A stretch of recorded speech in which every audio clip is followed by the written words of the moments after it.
Oh, nothing. I don't know what you're listening to, but I was hearing it. I'm like, oh, what that is. Are you hip to Kevin Samuels?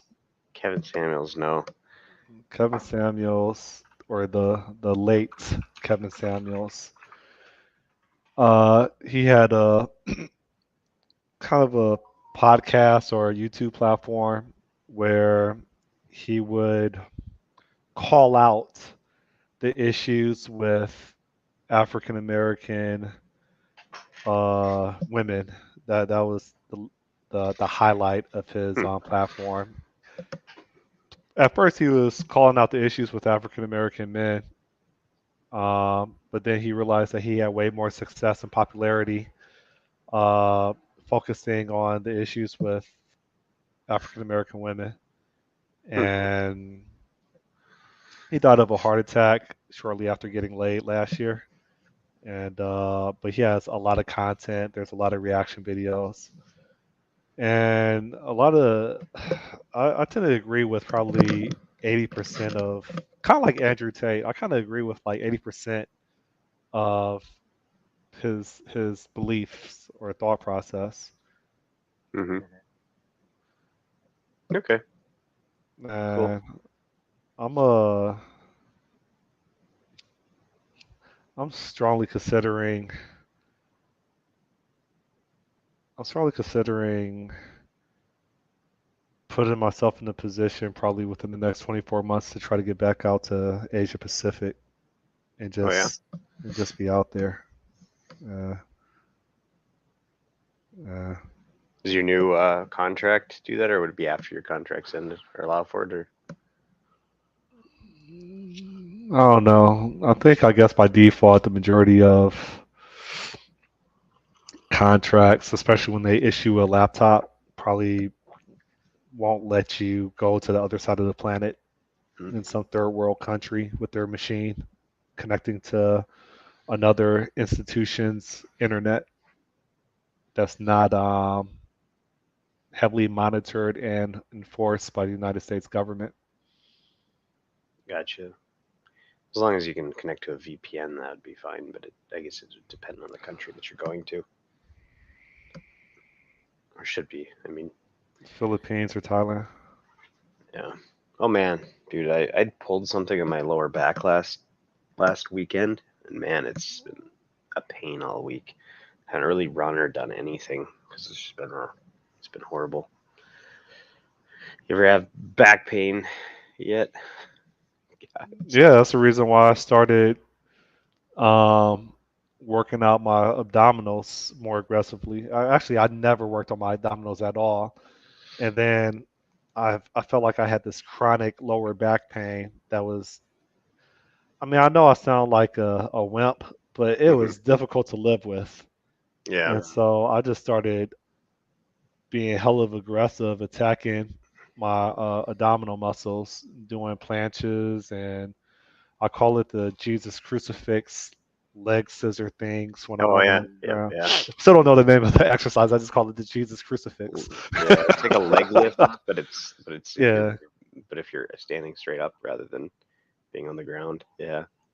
Well, no, but I lay on the ground with look, kind of like an angel or whatever, and Oh, then I okay. lift my legs up like Yeah. So those this. are just leg raises or leg lifts. Yeah. And the sad part is I can't fully extend my legs. My hamstrings are that tight. Hmm. Interesting. So yeah, so Maybe I that's need to what I do did more. for my lower back pain, and it addressed it. It took, I think it took like 3 weeks for me to finally feel better, Hmm. but it addressed it. Yeah. I don't know what I was doing. I picked up a chunk of firewood and threw it in our fire, and then just my back suddenly was like, ah. How heavy was the firewood? It wasn't.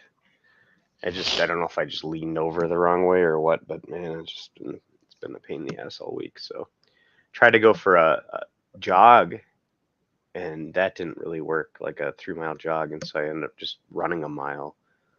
I'm actually more at like a faster pace than I normally do, and that was fine though. It's like once I get up and start walking around, I'm fine. But if I'm sitting, oh my god, it's like right now it's driving me nuts.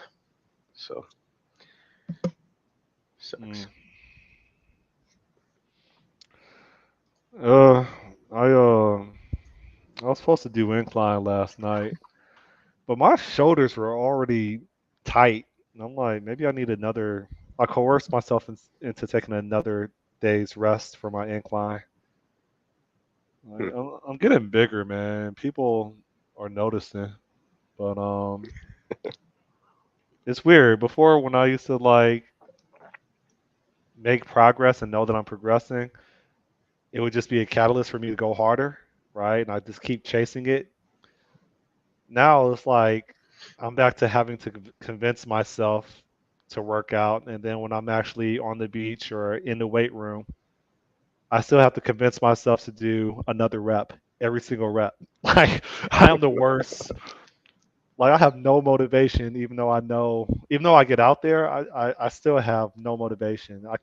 Something's wrong. You keep having to convince yourself that come Yeah, it's on, called middle age. you can't walk away. Hypertrophy, you got to hit it. It's the last two reps that count. The last three sets don't matter. Right? So Yeah, it's middle age, I suppose. We don't get as much of a testosterone boost or dopamine fix as we used to. You ever you ever consider doing cold plunges before a workout at all? Ice bath. you talking about no.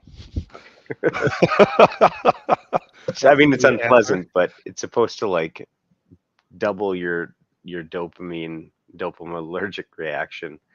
And then there was like a You episode can of have Joe that with your Rogan. girlfriend or wife in the morning. You don't have to dump it. You don't have to jump into an ice bath. Well, Just and then well, but make the love to other your thing chick. is You get if that you early hit.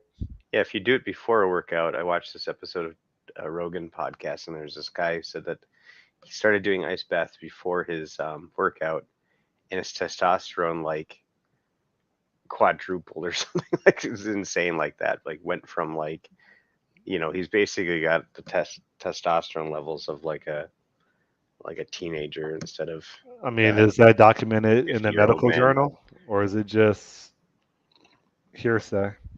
Well, no, if you watch like Andrew Huberman, he does he talks a lot about the medical That's the reaction. I white don't know dude if with the he's done. beard that has the black and white profile for his thumbnails. Is Yeah, that him? yeah, Yeah. Huberman podcast.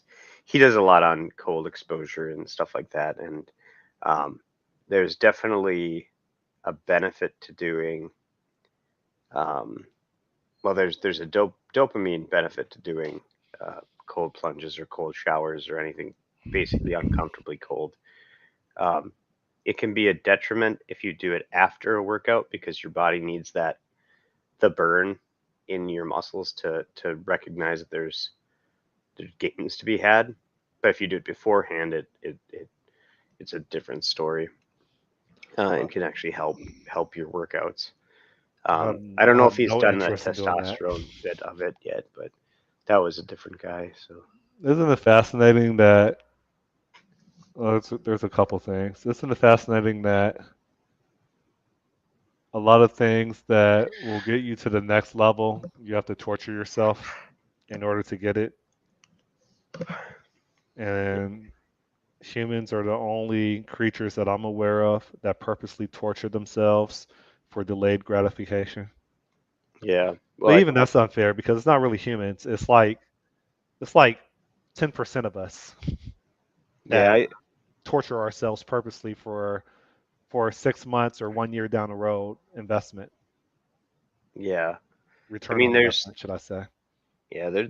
I think if you look at the idea that adversity in any form kind of helps you, it's a like pretty obvious that like that's the case. Like it can help you. I mean, that obviously can be bad, but I talk to my brother-in-law about this occasionally about like he had a lot rougher of a childhood, and I say, but he escaped for the most part that whole rough, roughness or whatever, and it's like, but I think he came out of it a different person than if he had a cush life, because I think we need those extremes and we want that adversity because you don't like appreciate it as much or you don't try as hard.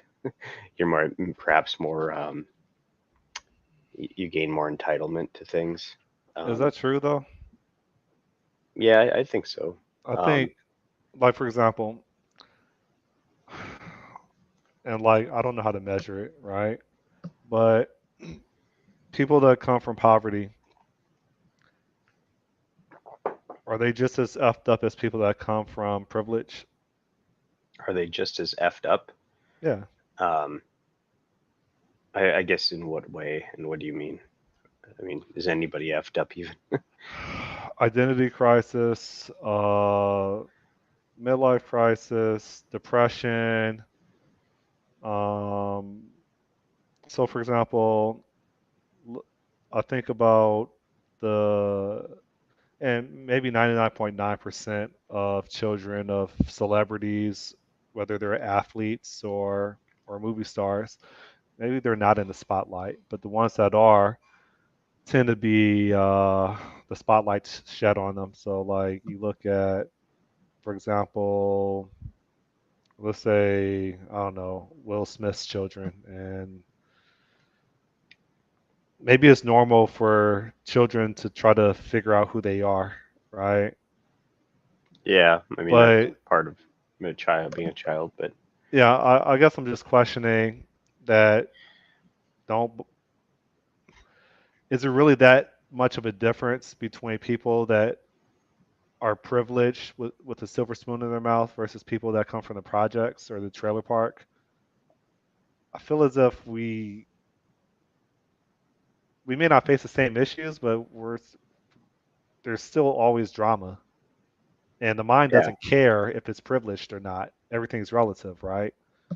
I can make a quarter million a year and have first world problems, right? And the mind doesn't care. The mind will still get depressed. It will still it will still have difficulties coping with certain things like death, relationship terminations, because I can't find a better word for that. I, I'm just not sure if I'm just not sure if what you were saying is like generally true. so I think what I'm saying is if you come through, if you pass through adversity and pass through being very very, if you overcome it in some way, um, you come out stronger mentally in the end. And there's um, and this could be a totally just anecdote. This is probably just totally anecdotal, but I look at things like a lot of people who immigrated to the United States that came from poverty or war torn, and how much they build themselves up afterwards, because they've been in a world where there's real hurdles to them being successful in any measure. And then they come here and there's definitely hurdles, but it's not the same kind of hurdles. It seems like it's manageable compared to, like, there's there's a lot of really bad, things that where they came from. And so Yeah. which is why I think there's a lot of value in certain, in So immigration and bringing people in I that think have gone through that. I think there's some truth to that. So in 2008, 2009, we had the Great Recession. Okay. Yeah. And it was common for me, maybe every other day or a couple times a week, I would consistently hear on the news about a domestic household murder suicide. And what was occurring during the Great Recession was, and this is me speaking, right? Hmm. You would have well-to-do white men that would, I assume, lose their nest egg or lose their house, and they didn't know how to manage that, and so they were like killing their families and then often themselves. And I would consistently hear those types of stories. I don't know if you remember that, Yeah. but Yeah. I would consistently hear those types of stories on the news. And my thought process at the time was, oh man, these white folks, they're born with a silver spoon. They don't know how to handle adversity, right? Yeah. And that's what, well, that's that's what I said. What was that, 12, 13? I can't do the math. Like more than a decade ago, right? Um, I think I understand now. I mean, obviously, I don't advocate murder suicide, but what I do understand is the mind does not care about how well you think you're doing compared to other people in Somalia or Laos or whatever. It only cares about preservation. And if the mind believes that your, I don't know, $700,000 house, if you lose that, then you have absolutely nothing. Like it's kind of hard to convince the mind otherwise. I don't know how to really articulate what I mean outside of the mind doesn't give a damn about other people that are doing a lot worse than you. Yeah. It still stresses over what it has been accustomed to. And it's a Yeah. huge disruption to the mind. And regardless of if you had a trust fund or not when you were born, you still one is still prone through going through stress and mental health issues that could Yeah. result in leaving this planet.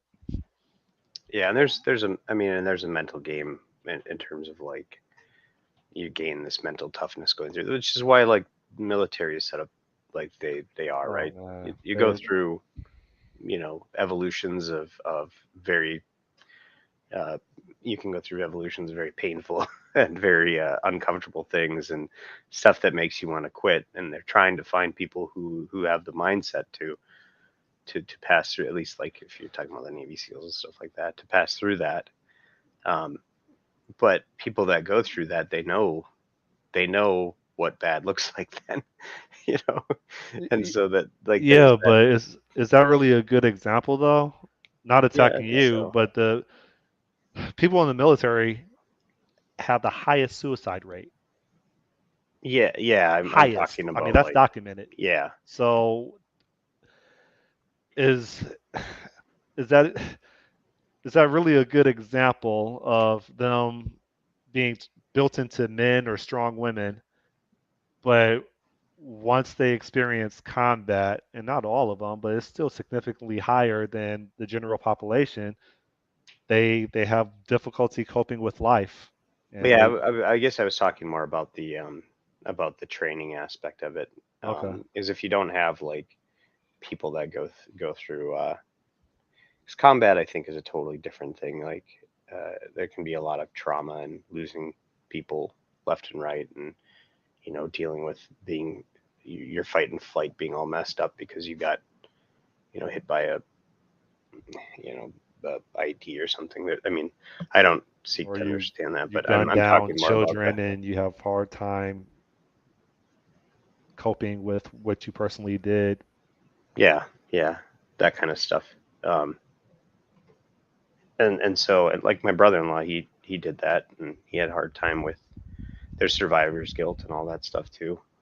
Why did I come back and why other people? There's a lot of stuff from there's a lot of like domestic violence that is actually attributed to that too. So it's I, I think I wasn't speaking so much to the combat aspect as the training aspect of, Mm. and going through the actual like um, that difficulty. Which but the thing is that difficulty makes it possible that they could go in and keep their shit cool during that combat to begin with. How you process it afterwards is maybe a little bit different. Although there are plenty of people that have come out of that, and when they come out of it again, that because there's a second round of adversity there, right? The thing, and if they don't if they make it through that second round, some of the most inspiring people can be those particular soldiers. So um, yeah, like I said, the key is coming through it. um, Mm. it's if you don't make it through, if you're stuck in it, um, then it's not going to be beneficial. But if you can make it through, if you escape, if you live in hell and you escape it, um, you're going to appreciate where you are a lot better than if you never escape it, or if Yeah. you just were born into the better place and you never had to deal with problems. As soon as something hits, it becomes, it's a big issue. Which I think that affects me. Like I haven't had a difficult life at all. There's things that were very clearly available to me, and I always took advantage of it. I've never been poor, or never had something not to eat. I've never really gone through any sort of major stuff. So it's like your mind, creates its own problems that it wants to face, or you have to face down. So Yeah. Or exaggerates. yeah, yeah, because life isn't bad, but it feels that way a lot of the times. And I feel like a lot of people who have gone through real problems, you know, they might have that perspective of, well, yeah, this sucks, but it's nothing, Uh, you know. like, yeah, you think about it. Like, I don't know why my mind is so worked, but I think about like maybe during wartime, uh, someone someone who's lost, their child or their wife or their family in general might hop into a car and try to run it into some military personnel or some soldiers. The car packed full of explosives, right? Because they feel like they have nothing to live for because they've lost, the most closest people in their lives, Mm, and they get labeled a terrorist, right?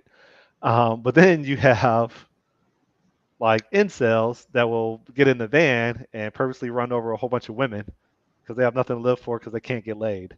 Like, it's a prime example. The mind exaggerates, you know. yeah, yeah. Well, I mean, there's a lot to be said about, that second story though too. I mean, it's a sad state of affairs that we're in, but um, Hence my opening statement about me considering Asia Pacific again. hmm How important is it to feel like a man? Is it sad that someone wants to feel like a man? no, Is that a but separate issue that requires like health care of some form? no, I mean, I guess that could have a lot of interpretations.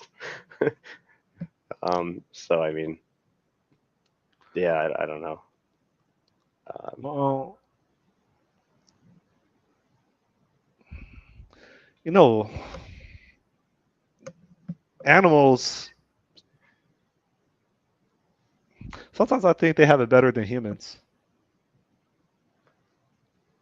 A dog, a stray dog can walk down the block, see a fire hydrant, and immediately mark its territory and just pull out its meat and piss on it yeah, and then keep it moving. Like, if I do that, I go to jail. that's why you live in the woods, man. Then you can pee on any tree you want. Well, the thing is, we're still animals. We are. Yeah. We still have systems for that I think encourage us to mark our territory and to reproduce.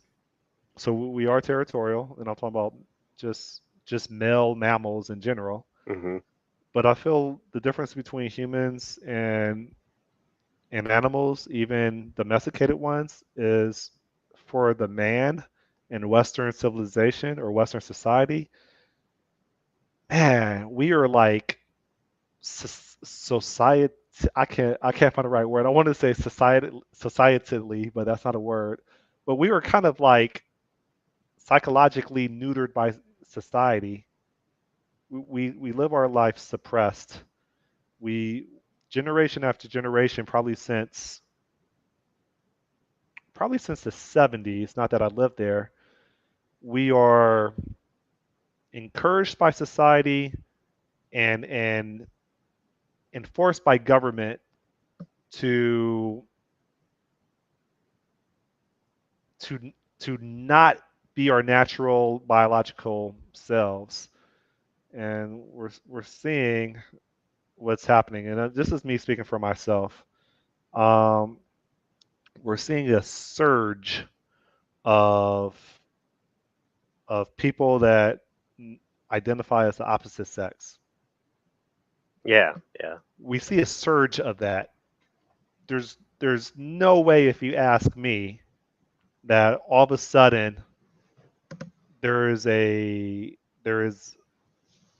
surge of that just because it's natural. No, there's a surge of that because of what society has encouraged and what government has enforced. Um, Well, I mean, that could be society like psychological. It could also be a physiological thing in terms of the nature of food that we eat and how it comes packaged and how much estrogen there is in the world that you can consume. Um, so I mean, I mean and what chemicals you're that's consuming. So possible. it's That's that's possible. yeah, it's a complex issue is all I'm saying because that could be a mix of a lot of things and but there's definitely the observation that that's coming to light. You know, um, This world is more feminine than it is masculine, yeah, and especially in Western society. And yes, there may be involuntary genetics at play, but it doesn't account for what we're seeing today. It doesn't, yeah, and right? a lot of it's probably the school system and how that's structured, and it's definitely It's it promotes this a world where you're rewarded for being more docile and agreeable is better maybe a better term, which isn't necessarily a dominant male trait agreeableness. So it's like men put themselves into hierarchies and they kind of know their place in the world and stuff and that can naturally happen if you let it go. But I don't know when you're in like a school, like I just I think some schools are getting better and owning up to the problem that they've kind of like forgot about men and boys, um, and that you know that doesn't mean you let boys do whatever they want, but within their own like I think that there's some benefit in letting like boys fight it out, in cases and and not just saying, hey, if this kid's hyper, trying to get them to sit down and be quiet. That shouldn't be necessarily, just the thing that's valued. Um, but yeah, it shouldn't require medication because the child is being a child. yeah, that's the big thing. And we're definitely heavily medicated, which is why I said a lot of this could be physiological too. Um, there's the side society's heavily medicated, um,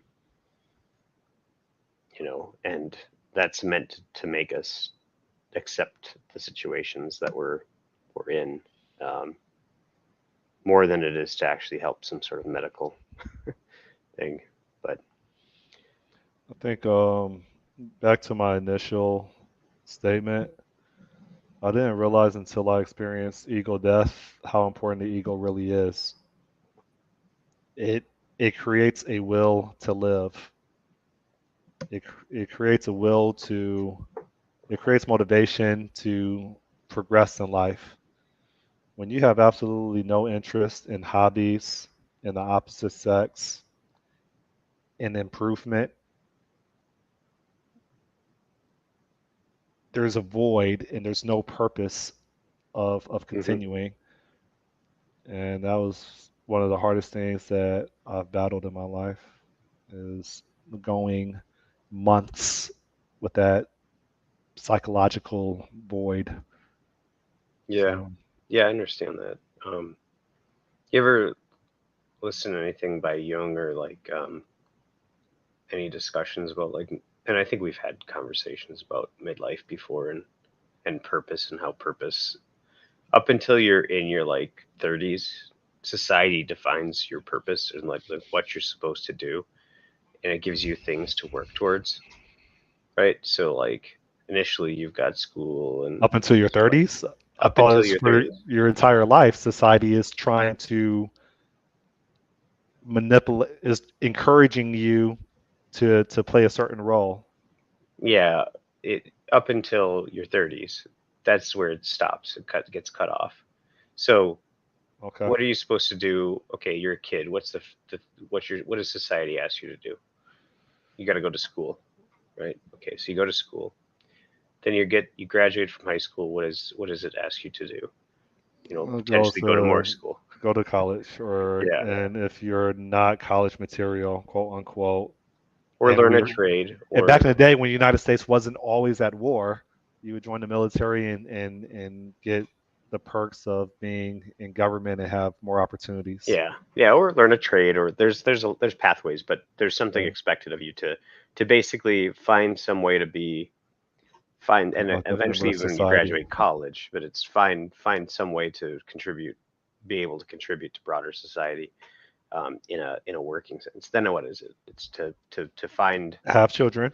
yeah, have children, find Hold on, are we talking about back in the day, or are we talking about today? today. Well, today might be a little weird, but you know some of this might be discouraged. But it's kind of like the thing is like you get married, you have kids, you get yourself in a stable footing, which brings you up until your 30s If it's and back in for the late day, 30s. you pick the job that you're going to stay with for the next 30 years Yeah, because it's a stable job, right? yeah. That And was then back in you the day. grow within your job. That's also expected to gain some level, but eventually you're going to peak out probably. Um, and then you hit 40, and then what? Like, You have a revelation, also known as a midlife crisis, and you start rethinking how you lived your life, yeah. and you realize that you have. But why do you do that? I'll speak for myself. I realize that I have less time going forward than I did looking back, Yeah. right? But Meaning that yeah, I may have had 40 plus years behind me, but it's highly likely that I have 15 years ahead of me. So, yeah. and But that's where things get serious, where you're always, you're speaking for myself, I'm always questioning how I'm spending my time. I'm questioning,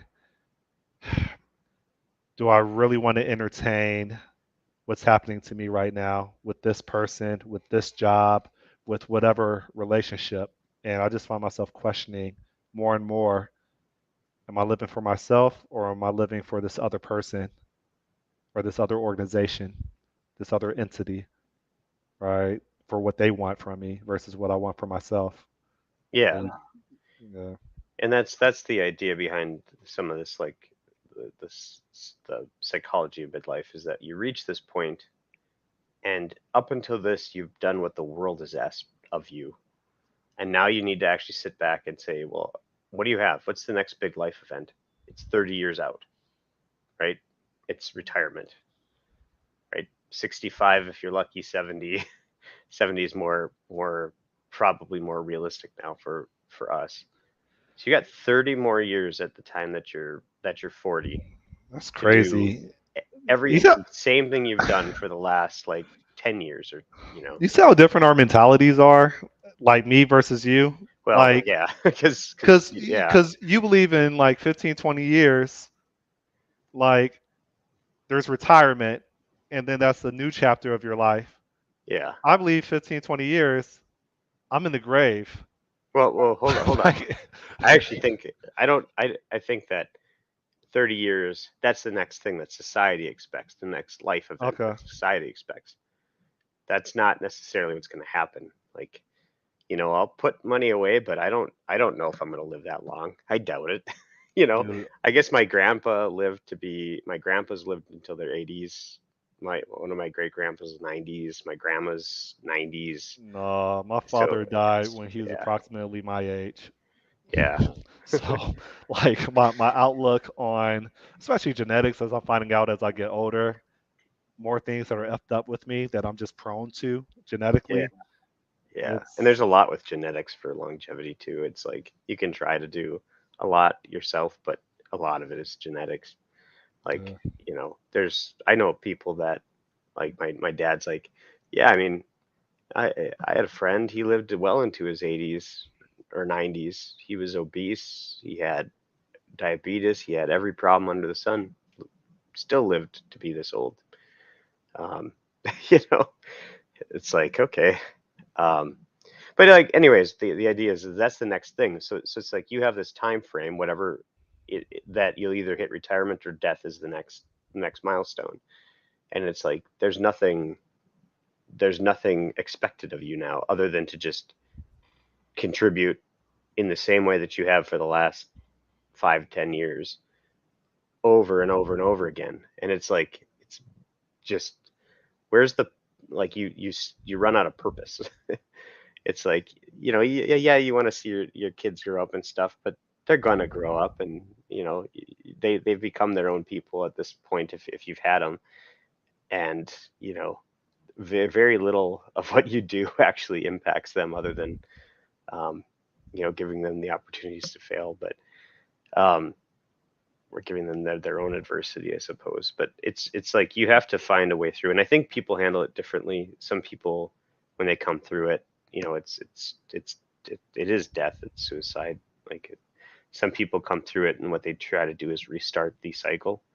I've seen this. It's like 30 people hit 40, they get divorced, get they a go back to Corvette, college, learn a new career, find a new wife or husband, buy a Corvette. have kids again by the time that they're 50. They'll just restart the cycle, the 20 like a 20-year cycle. Um, and they'll whatever. This happened to, a number of people I've seen. Um, like What's the alternative? well, you find a new thing to do that lights you up. My brother-in-law buying his shop, I think that is his thing. That was a big risk. But had he not done it, and he'd be stuck in where he was, selling water, I don't think he'd be happy one bit. He's Doing certainly what got with water? problems. My brother-in-law, who owns the game store in the town I have, Uh-huh. um, I think that you know starting a business or like acquiring it and having a new venture and saying this is what I'm going to do and doing a job that you're more interested in, or being an entrepreneur in general where you're building something like that's a pathway. um, but then it's like you're supposed to find your own people will change jobs, not do the whole cycle again, but change careers. They might like I said, be an entrepreneur. They might get big into religion or charity, or there's a lot of ways people handle it, and there's a lot of ways people don't handle it. They just blow up. So but there's this podcast if you ever listen to that Art of Manliness podcast I've told you about a few times, there's this one episode called, I want to say it's the Middle Way or something like that, and they talk about he talks about oh, I've got to listen to this one. um in the middle path, maybe middle journey. But there's this guy who's a Jungian uh, psychologist, and he talks about this everything that I'm basically talking about. I'd have to find it. I'll search for it later, um, but he talks about how like these exact things, like how society is, and this is what I'm parroting for the most part, how society gives you this big lump of your first 30 years. This is what is expected of you, and then you have to figure it out. And it's not always a getting to that point of being content with where you are isn't exactly an easy thing to do. So, but man, I'm stuck in that. Like, I look ahead and I go, um, I was having like a kind of a breakdown last night just thinking about like, I didn't mean to laugh. Sorry. I, It's just I can relate. yeah, it's like just thinking like, okay, I'll get another job and I'm gonna be, and then maybe another job after that, another job after, and I'm gonna be in my basement coding from home for the next 30 years potentially, or until I die. I have a question for you, Yeah. and I don't think it's personal. Do you have a best friend? Uh,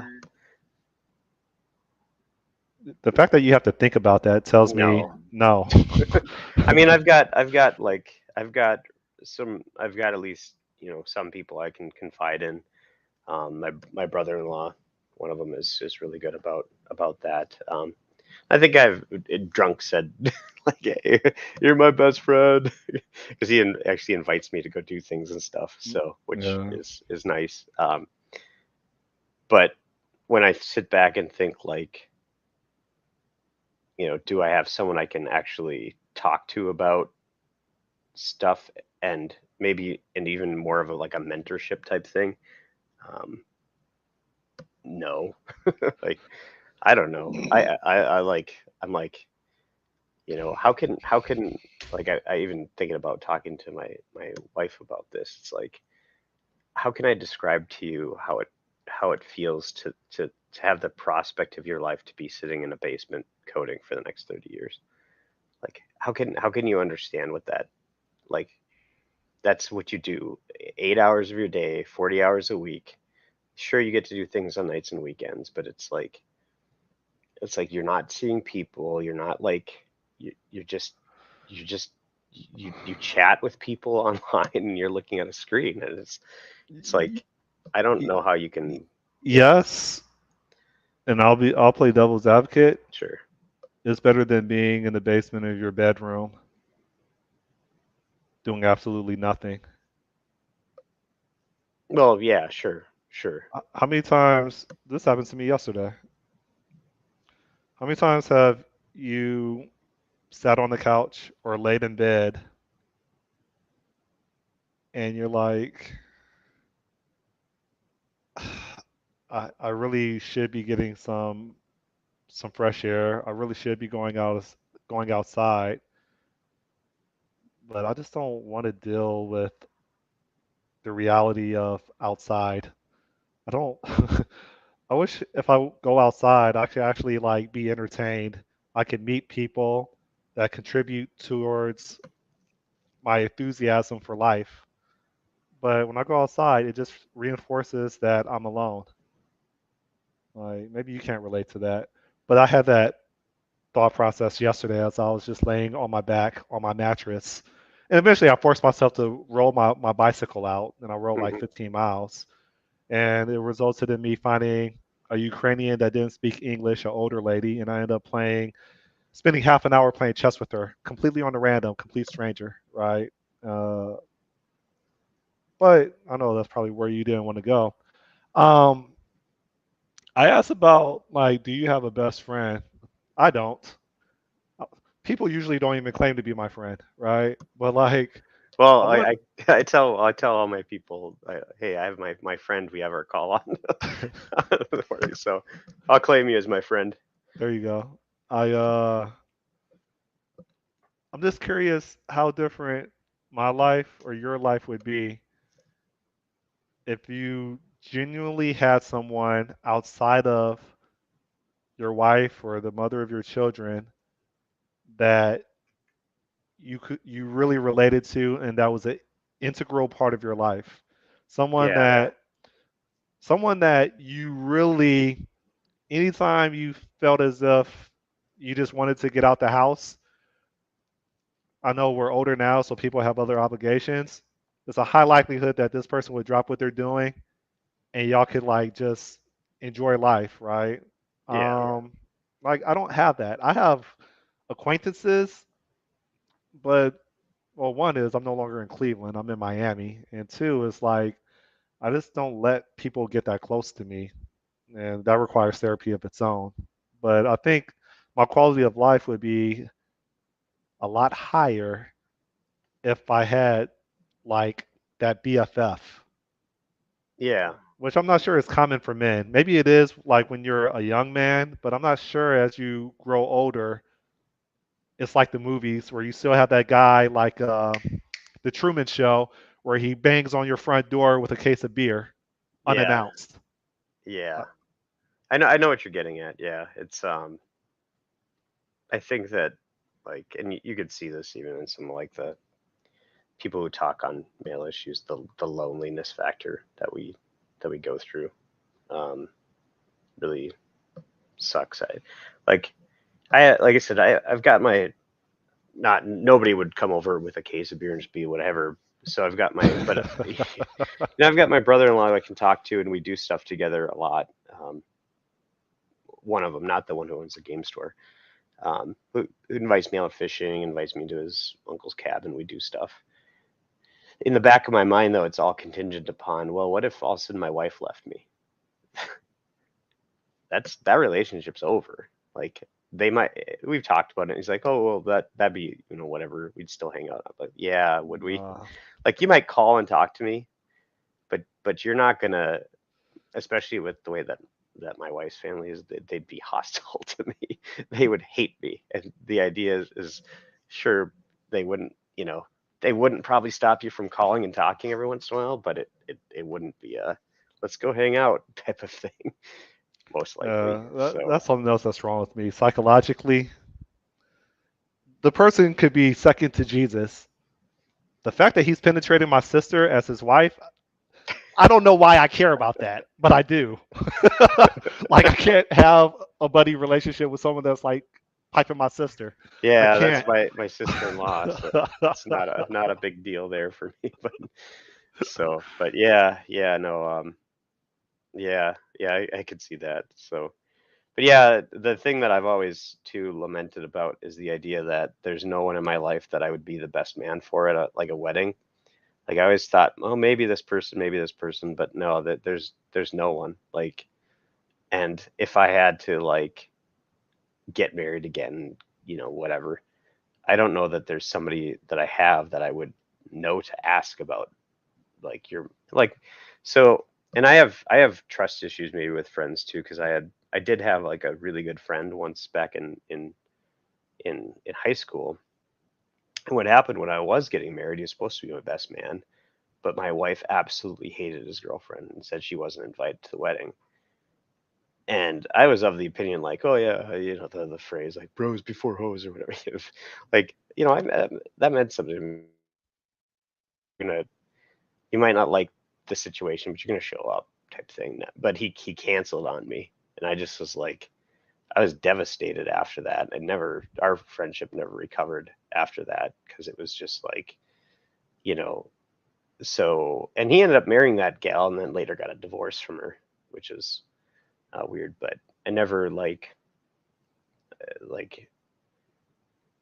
I don't know. Maybe I concern and don't want to put myself in that position again because it was like I remember sitting in like my car in this like parking lot of a Hardee's just crying like when I found out he wasn't gonna Oh, it affected you show that up. much? Yeah, like we were really good friends. So um it's so I don't know.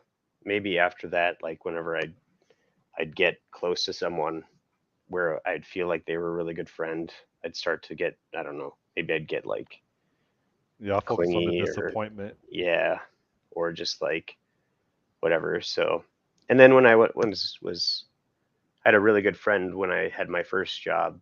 Like we became really good friends, and then I don't know what happened, but like, and he still comes once a year, comes down and visits, and like we go to this Oktoberfest thing together. But I don't. But like he found a different group of friends, and everyone just started growing apart, and then it was like just didn't really want to hang out as much. So um, Yeah. I don't know.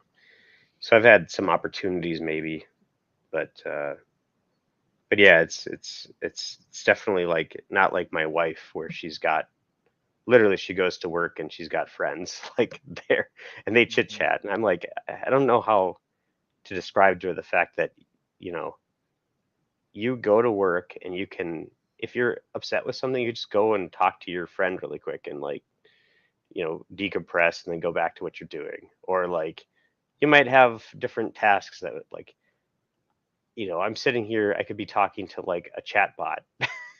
It'd be the same experience. It's there's no like real connection with people.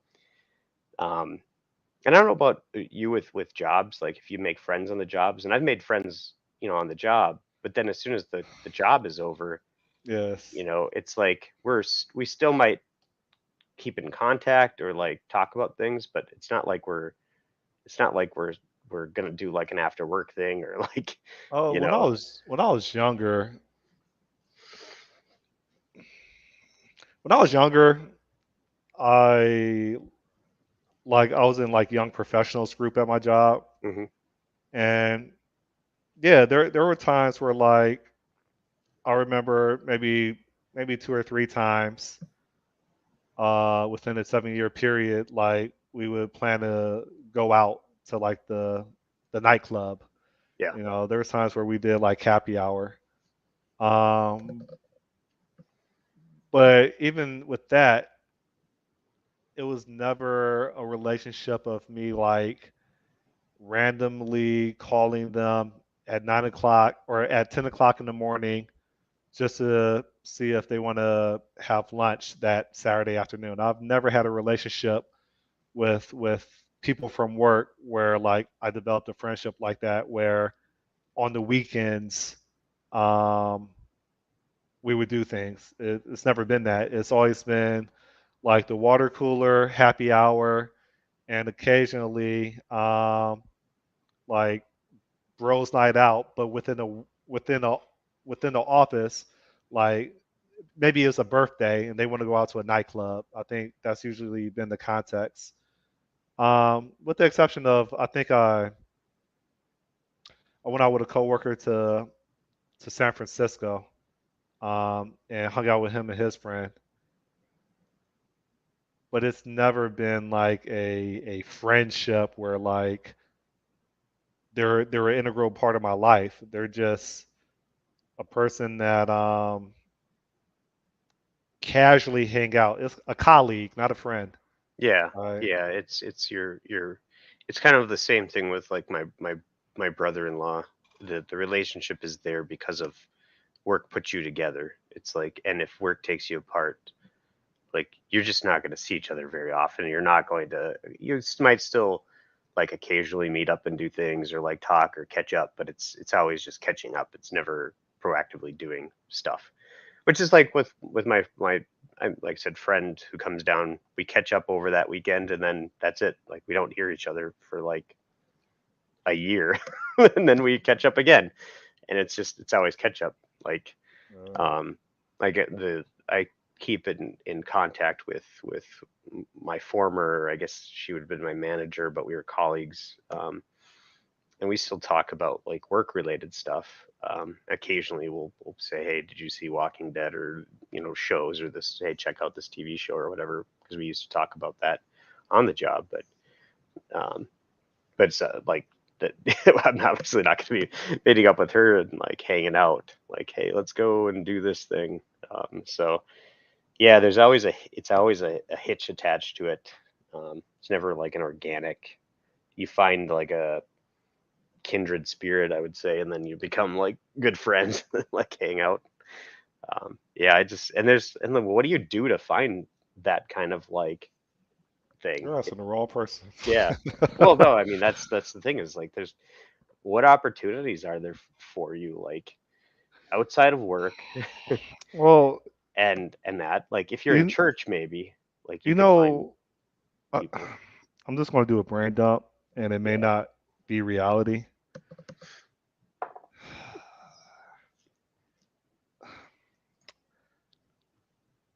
I'm not comfortable sharing my problems with the world.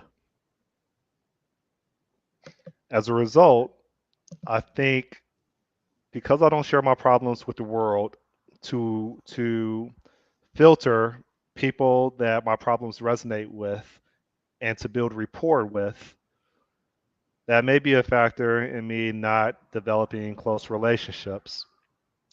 The way that I have been raised, and maybe through some minor experiences, I've learned that if I share my problems, I share that I'm vulnerable to specific things.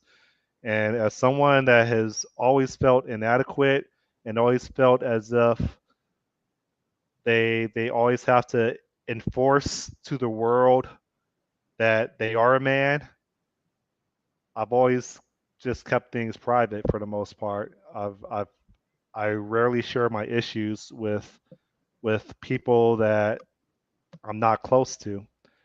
And I think that that is very different from the opposite sex, where they'll go on TikTok and they'll just put out their problems to the entire world, and they have no problem because they're not looking for a solution. They're just looking for someone to listen, right? And I just feel like I'm built differently. I feel like this world wants to take from me, and I think that I have a reason to believe that some of us lose the desire to keep living because throughout our lives things just keep getting taken away from us. And I think I saw that on a movie with Sylvester Stallone. I think it was Rocky 4 or 5, where he said that the more you live, the more that gets taken from you until you have nothing else left to live for. And I think I believe that. So yeah, I don't think I answered your question, but I just I don't want people to take anything else from me, and which means that if I provide an opportunity for them to get into my life, I'm providing an opportunity for them to hurt me. Yeah, yeah, that's fair. Um, yeah, yeah, and I think my thing was about like where do you even find people if you did open yourself up? There's just no opportunities. You know, everyone's busy. You know, Oh, I mean, so it's the first answer is a hobby, but you still yeah. gotta. I think I'm more paranoid than most people.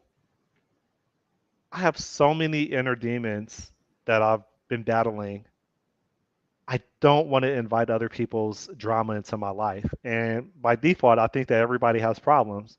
By default, I think people want to bring their problems to me, and I don't care about their problems. I only care about mine. Hmm. Like, does that make me a sociopath? Because I just don't want to deal with other people's issues, right? I've probably had I've been in Miami Beach or in Florida for more than 10 years. I could probably count maybe 6 or 7 occurrences where I've actually let people into my home, right? We're not talking Hmm. about like we're not talking about sexual partners. I'm talking about like just people that I don't have relations with that just know where I live. I don't do that, and I don't know. The more that people know about me, I feel like the more that the more that they can disrupt my lifestyle. Am I paranoid?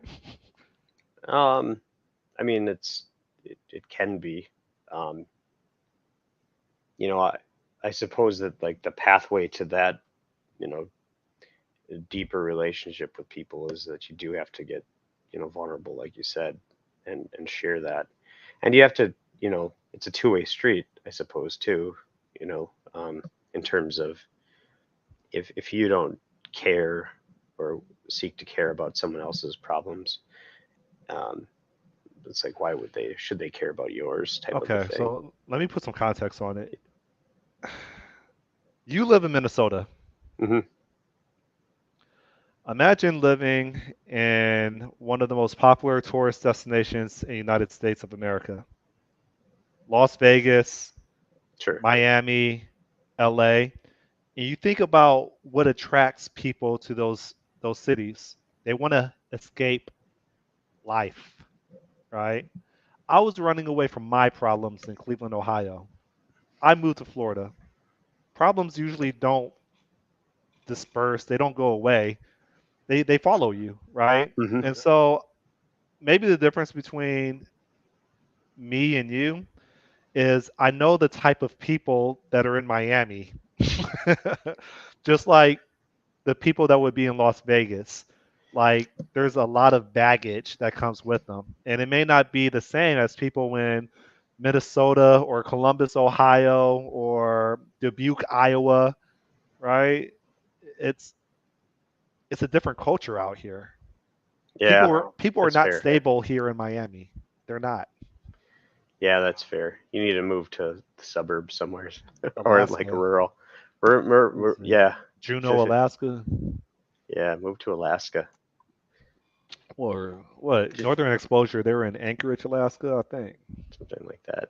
And I don't know if you have to, how long it is, or like if you have to be born there. But did you know that like in Alaska, you get a check from the government every year for Yeah, I as heard that. proceeds of the earth or whatever like that? Well, I think they get a check every year for the revenue generated for the oil, the Yeah, natural that's resources. right. Yeah, so it's like you share in that, which is kind of neat. But Now I think Native Americans also get a check every year. I think yeah, well, like in Minnesota, not every year, every month. I think. yeah, possibly twice a month. I think in Minnesota, the casino revenue is distributed amongst the population. Um, On the reservation. on the reservations. So you have like some wealthy reservations and some that aren't so wealthy because of their remoteness. So the casino proceeds go out every month. When I worked in Bemidji, you knew when Bemidji, Minnesota, which is in northern Minnesota, you knew when what the paydays were. I don't remember what they were because the on those First and 15th. days, yeah, the basically Welfare checks. Walmart would be flooded with Native Americans that came down from Red Lake to shop. So um, you knew which days were the were the days. So, but yeah, it was first and 15th. I think was what they were actually. Come to think of it. So On a different subject, how's your job hunt? um, good, I guess. So it's I had an interview last week, and then I had two technical interviews this week, um, which seemed to go well. Today at this morning, I've got a cultural interview. Everything was seems to be good, although like yesterday, the recruiter that I'm working with was like, yeah, they were asking if if you would be like, it sounds like you have a more functional style, and they were wondering if is it going to be a problem if they ask you to like, let's say refactor a link statement to be I I don't know less whatever to to make it so that To be it's more more of a imperative? yeah, yeah. So I need to dig into that. That's a red flag. Yeah, well, because I've never had a problem with it before, but it clearly something I did during the coding, and I used link in it, but not to a great extent. Like I'd be okay saying, hey, I'm not going to do a ton of chaining, or I'm not going to do a lot of lambdas, and I'm going to name each of those operations so that you can read what's going on. But I don't want to be in a situation where I have to write like var output equals new list for each in old list, and then if this map this way, then Did you insert respect into new your list. Did you respect your technical interviewer? Huh? Did you respect Yeah, yeah, your technical they're interviewer? all really nice. I mean, I like everything I've heard from them. This is the first kind of bump where I was like, oh, well, what did I? Because the only other thing I did was I used a generator, which I did because it was the problem was a grid based thing, and I had to generate a list of of surrounding coordinates. Um, the technical thing, which I'm like, okay, this could be like I could hard code these points and then just compute them. I could pre-compute these using this generator. I could do a lot of things, but I used yield, which isn't something I would use. Is something I would use in this context. Isn't something I would use in in um, in like the business. I've maybe used it twice, and it's always part of like more of a framework related code that I've written in more of a professional thing. So that I'd understand, but I wasn't getting the whole.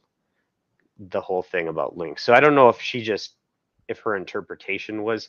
So I'm going to dig into that in the cultural today because I think the first sets with developers I'm going to have to ask like, okay, like because I always thought link was very idiomatic now in terms of like if you're using it just filter map reduce functions, Mhm. within and in C sharp, like those are pretty much like ubiquitous. I think, and I'm not used talking about like using the extension methods, not the actual link format, um, which I know some people do have problems with the link format, which I haven't used in forever. I don't even know if I could put one together, to be honest, from something in whatever you know select blah blah blah. But so I gotta see if that is because it like I can adapt styles and stuff, but I don't want to be in a place where I'm constantly fighting what I feel is a better way to do things. Yeah. Um, and it's not that better, but always better. Like I can be open to the idea that there's a lot of link statements I've written that are really complex and hard to read for sure. And if someone called that out and I thought about it, yeah, okay, definitely could probably name some of these lambdas or write functions that are actually that I'm going to pass into the where clause. So where instead of saying where x equals some x arrow x equals this and this and this, just name whatever that this and this and this is. So it's like where the quantity is greater than where the quantity is acceptable amount. There's some sort of actual meaningful name for it. Like I can do that, but I really don't want to be writing for each loops that feed into another list. Like I'm like that. If I have to write 5 lines of code or 6 lines of code to do something I could do in 1 line of code, it's like that would wear on me. I think after a while. So, um, and it's not. I'm okay not being dogmatic about it. It's just like maybe a concern too is how dogmatic they are about coding styles because I tend to take like uh, I like to be fluid and try new things and evolve styles. Uh, like I really don't want to have to like make a new file for every single class or struct or enum that I make. Like if you have a set of related stuff that all work together in concert, put in the same file. It's a module. That's what modules are for. You know, um, is like if it's idiomatic, like no, you need to put everything into their file. It's like Hold on. What's maybe I'm what's gonna have a real problem. what's the job title that you Senior were software interviewed engineer, for? senior software engineer. Okay. So not lead, not principal, not anything like that. Just senior software engineer. Um, so I am concerned with like there are certain things about C sharp, like idiomatic, like C sharp, that I've kind of left behind because it's just it adds a lot of complexity without any and friction without adding a lot of value. What you're doing is taking something that might be complex, but you can see it here, and you're dispersing it, or you're like expanding it. So it is harder to. It might be easier to read line by line, but it's harder to grasp the entire concept because you have, which is why C sharp is adding so much support for things that reduce the code base size because complexity is largely how much you decide to expand things into a big like cluster. So I don't know, like my mind's been like on a million miles an hour since then. Like, what is this a red flag? Is it not? Did she parrot back what he said correctly? Is this actually a big concern for them? Is it just kind of like a minor thing? Like if it's like, hey, if you wrote a link where it was like select where select many, select like, and you chained a bunch of that, and we wanted you to break that up into smaller functions that do pieces of that or compose Well, them or not use so much lambdas, like would you be yeah. open? Yeah, So it's a. I think it is a code smell when you have multiple select statements in a single. What do you call it? chain. Expression. Expression. Um, because in theory, there should just be one like map statement in theory, and it's Well, something that yeah, it depends on what you're doing though. okay, Um, I've used select to produce some sort of computation that then I can feed into like a where, or or I'm essentially doing like a join, or um, there's a number of things where I've got maybe data coming in from outside the list that I need to join in before I do like a filter or something. yeah. I know I've done I mean, I'll speak for select. myself. The times where like someone on Twitter has commented on like a screenshot that I was proud of a code snippet, and I mean they've been right. Like I'll have and of course it's F sharp, so instead of select it's like map, Mhm. but I'll have like sprinkled maps within a single expression, and they were right. Like it could be consolidated, and I just remove like two, 3 lines of code. Yeah, yeah, I wouldn't do like a map sequential maps. It would be Hmm. like a map and then some other operations, then like a map into a final form. Because it's just like sometimes you need to take it into a intermediate form. Yeah. Group buys maybe would be a good case. Like if you're trying to do a group buy operation, you might do some selecting ahead of time and then do a group buy and then select something out of group buy. Dude, Selecting like count, for instance. I have to Google group by like 3 times a year.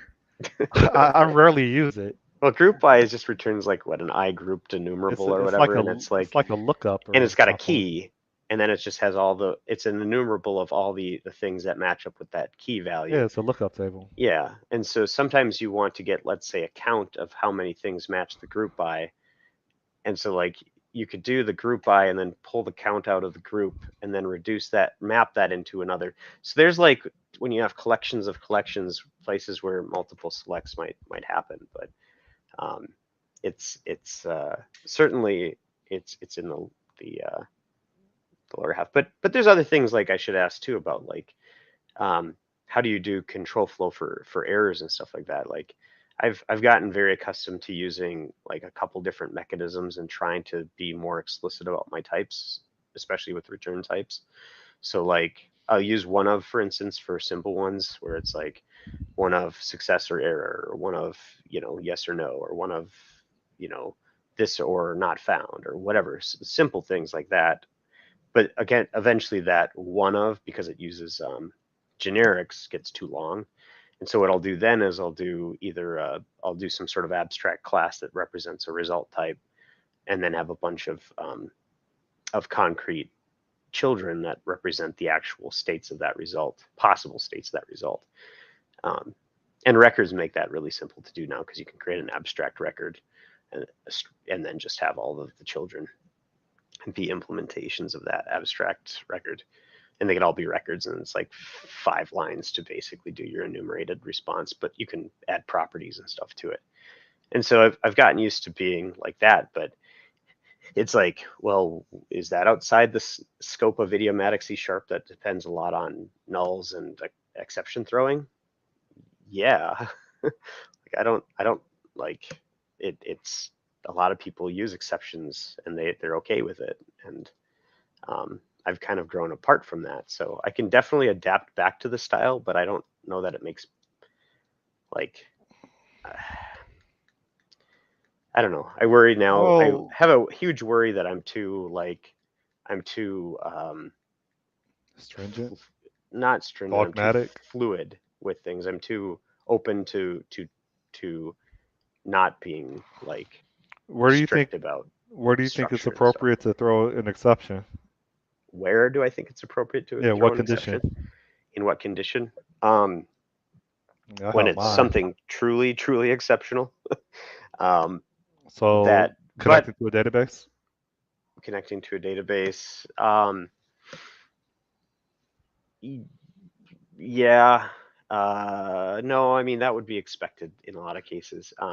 Well, Obviously, you have to deal with a lot of stuff coming out of Microsoft that does throw exceptions like that. yeah. So for Okay. example, I would entertain exceptions anytime I do IO. Yeah. Yeah. Yeah, that's fair enough.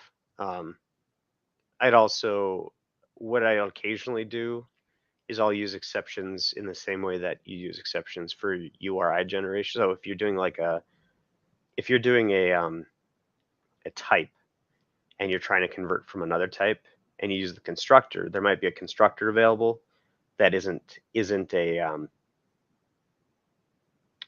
like you can only return the new thing, right? So if you pass in a bad value, then it blows up. So you need like a smart constructor, right?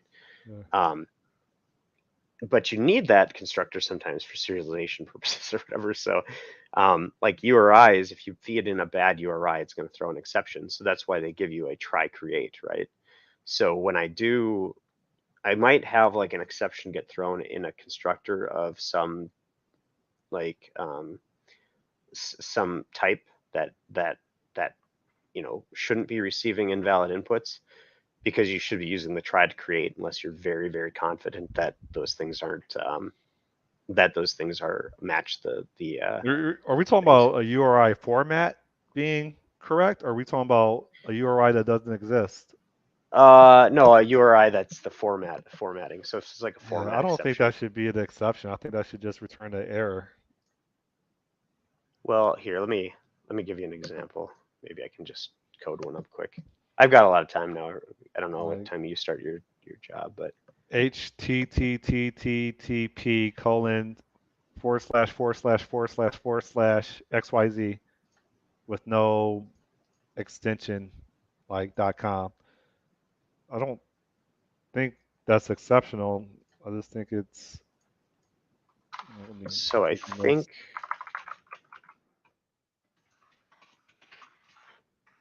think if you do something like this,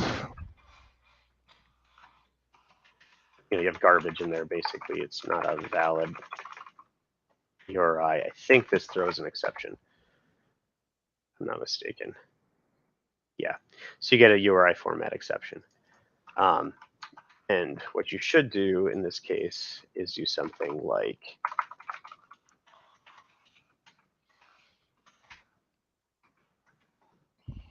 then you pass in your bad string, and then you might have to pass in the kind or whatever. But that so if I was, let's say, creating an email type, I might have something like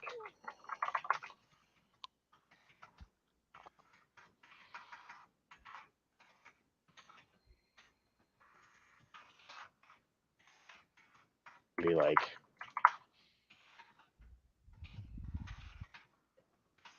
you do your validation, then you throw your exception. Otherwise, set your value. But then you always provide a static.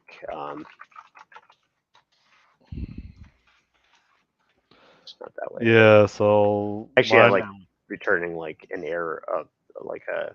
I don't like the bool response with this.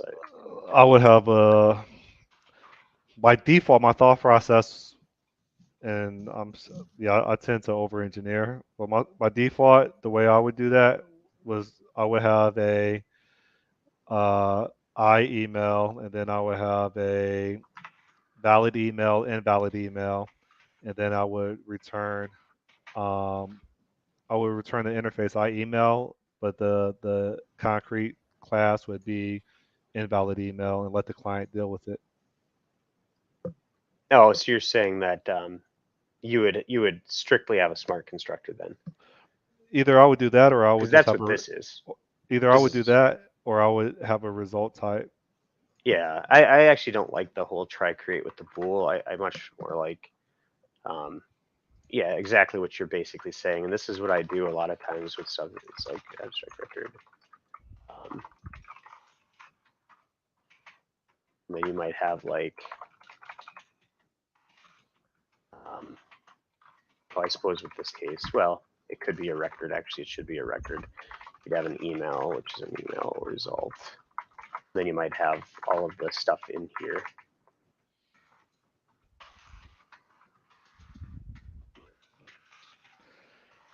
Whatever. But then you'd also have like a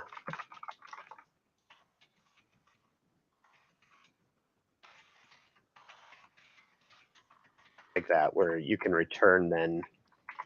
And then the client can pattern match on the type of email that it is. Yeah, and you might have something like here where it's um, and obviously you could use an interface here, just some sort of base type to actually represent the two possible states or whatnot. Um,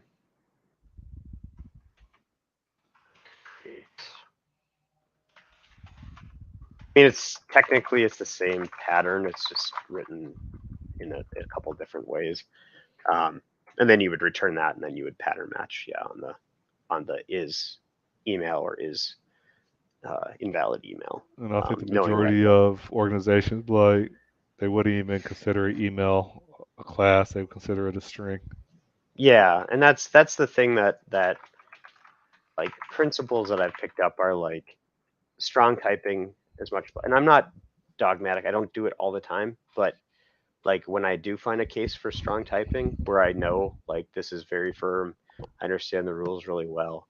Like I can model it really well in terms of Yeah. this method should receive an email, but an email result isn't an email, which is going to force me in other places of the code to check that email result is the actual case. So strong typing, using the typing system to actually, the biggest thing that I've noticed is like when you have something like this, right? You have like Well, you have like a method like this, like let's say, uh, and then you have this, like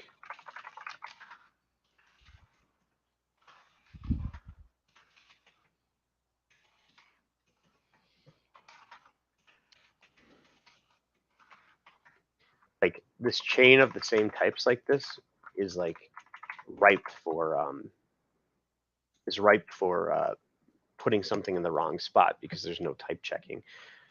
yeah. Then the problem is, well, then do you create like a type like this for every single one of those?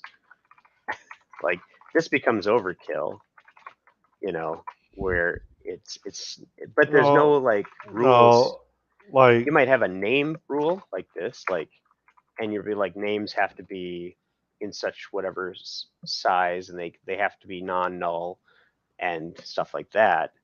And you could add in, in the constructor, you could add in your validation rules. Essentially, what you're doing is creating a type that represents the output of a validation call.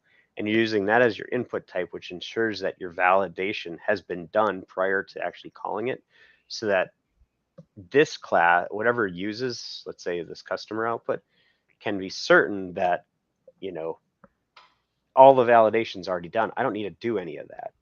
you I know. mean, so if I create a So customer, like, I'm likely not going to have a class called uh name or first name, but I will have a class called address.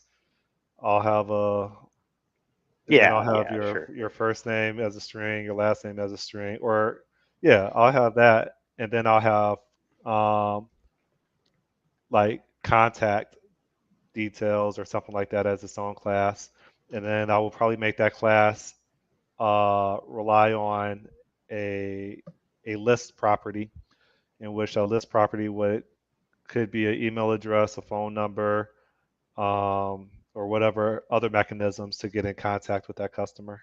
Yeah, but the idea is that if you don't do the name validation, let's say, like a validation of name into a type ahead of time, you're gonna have to do that within the class, which might be fine. But that class then needs to handle the case where you get an invalid result, right? If you Uh, do all that validation up front and say this has to be a valid name, this has to be a valid name, this has to be a valid thing, and you use that in a constructor, then you don't transfer that on. So it's like, where do you want to do your like the validation of things? And I would assume it's like you'll have like a you want to use stricter types whenever there's complex validation logic that you might want to isolate. Um, but like emails are a great one because it is a complex thing to validate. And you want to make sure that when it passes, it's a valid email. And you want to be explicit that it's an email and not just some random string. You want to, reduce the overall scope of what it could be. But a name, you might be like, well, that's easy enough where I can just say, hey, I'll validate this and then return an invalid customer when I'm creating the customer if during that creation process, or invalid, an error due to a validation error due to name being wrong. But there's these kinds of ideas about strong typing that I'm definitely like.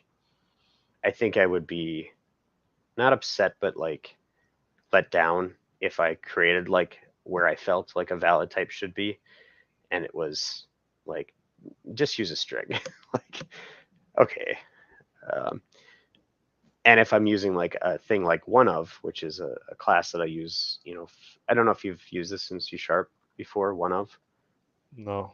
Um, it gives you discriminated union type like capability through generics. Um, At what point do they just want to use a different language? so it's like one of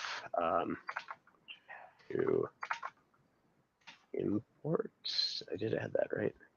Yeah. So why isn't it finding one of? Hey, Diggs BTW7. It's an interesting handle name.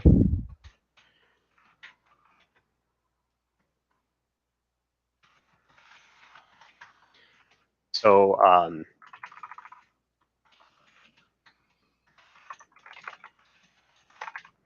so you have something like this, and you go like,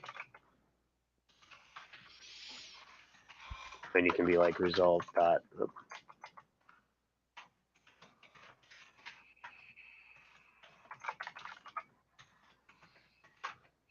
Um,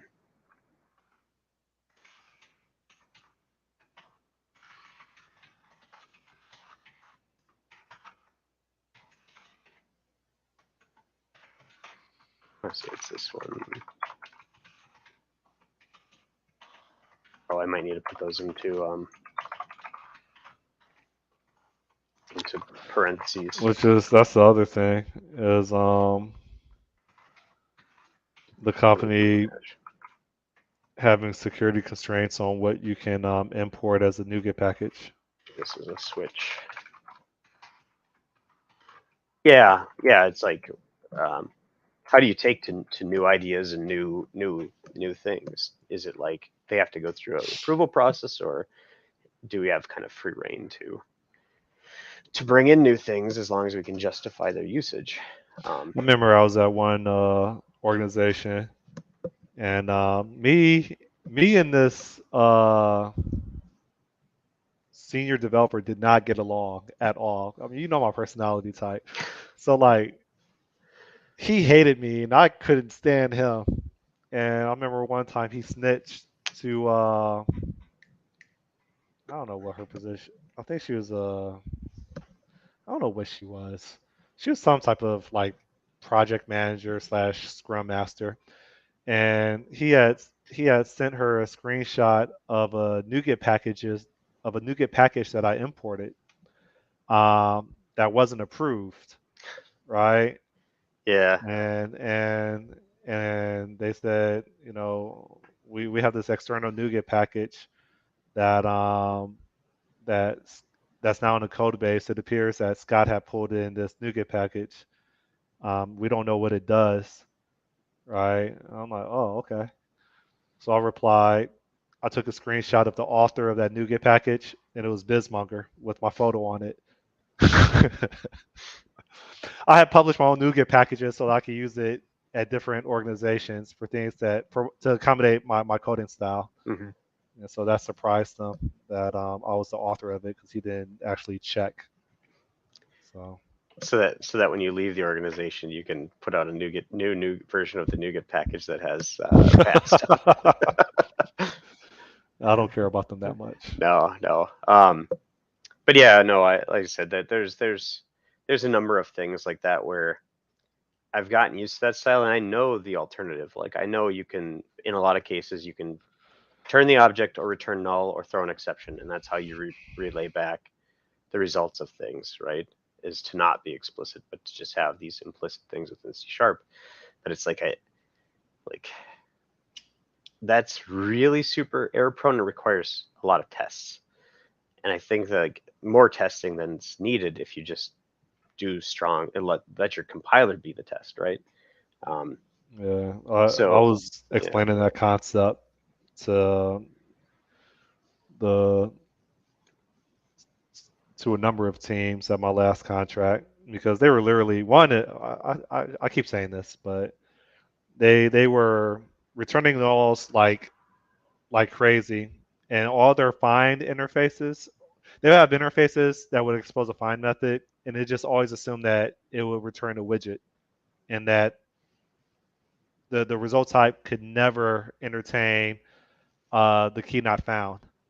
hmm So yeah, and unless they it return makes like you kind of a question what's the definition of a senior engineer if they always assume the happy path of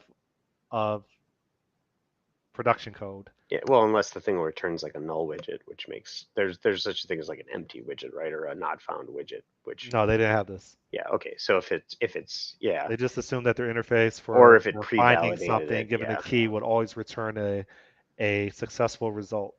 yeah, yeah.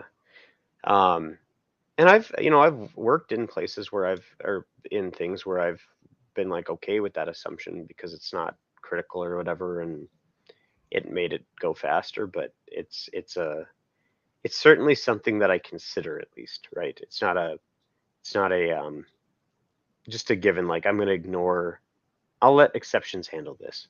It's like no, I should think about what happens when we do pass that in, and how can I ensure that that's going to not return a bad value, or what happens when stuff like this doesn't really work. I don't know.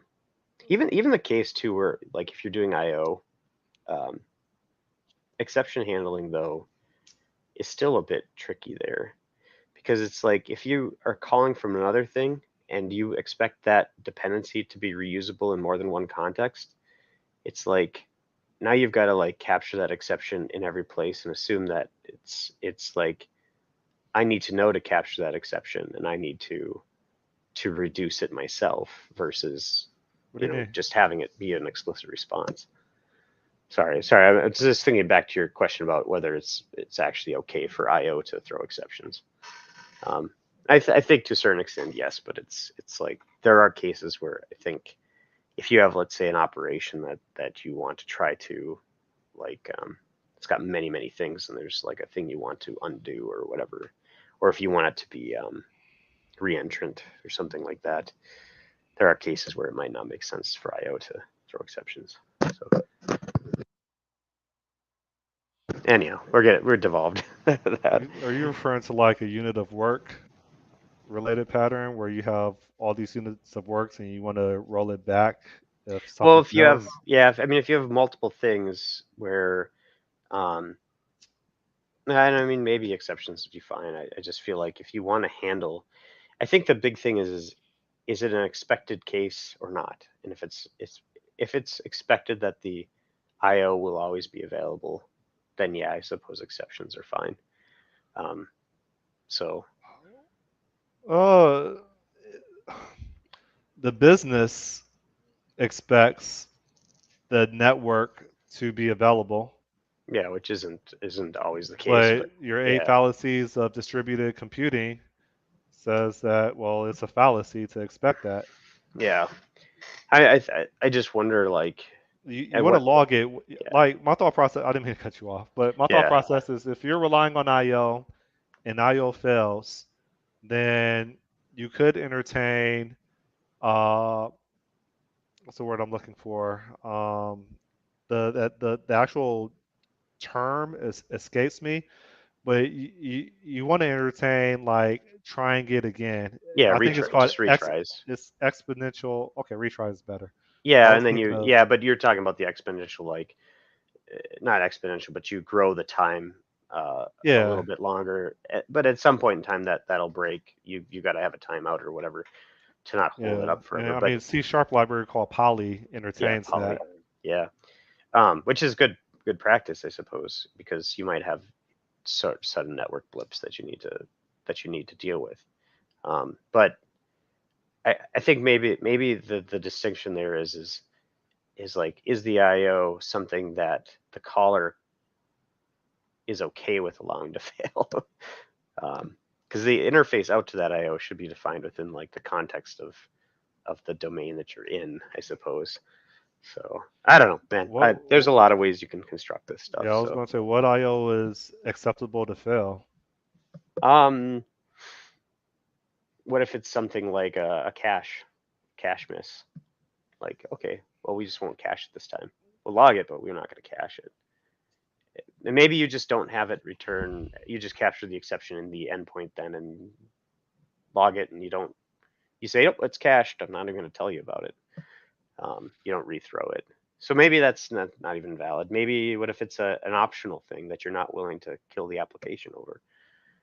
Then you do have to like handle the exception in the caller. But maybe that is belongs to the caller's call, not the IO's endpoint's call. So I think yeah, maybe when you have a flood of data that you really don't care about each individual piece of data. So like maybe like yeah, you're building your telemetry or drop. something. Yeah. Hmm. Yeah. Yeah, So but you know what? To be honest, though, I think that that's where I have on those boundaries where we are dealing with outside things, whether they be inbound or outbound. Like I guess I am more lax on exception throwing there. But when you're in your like the actual core application code, exceptions are generally not something that I deal with anymore or try not to. Unless it's like I said, one of these cases where it's a we give you the tools and these other things might be available, but it shouldn't really be. you know you know what I hate is Yeah, like this really bothers me when you have the role of an architect and your developers are telling you that a concern that is valid, right? They say, well, why would I go ahead and do that your way, where this method is only focused on our business and our policy, and so there's no reason for me to do XYZ because that scenario would never happen. And my argument is, well, that scenario you believe will never happen in your business, in this business, but you're creating a public method or an interface that's exposing this logic to the outside world. And so, in theory, we can't reuse this code for anything else because it's constrained or tightly coupled to this specific area of this business. You don't think that it could be better or more maintainable if it wasn't tightly coupled to this specific area? Wouldn't it be easier to just do it the way that I'm encouraging so that there is code reuse? Yeah, but we're never ever going to do it that way. Like there's no reason. Like I see both sides of the argument. It's just I so feel is the like idea that there's like a server and a client, and the server has a trust relationship with the client? yes. Okay, but servers should never trust the client. I mean, there are So cases, but an it's ex- like, yeah, an example is when I talked about the interface that exposes a return type that what's the word, infers that that find operation will always succeed and yeah, find an entity. And their argument is, well, it will.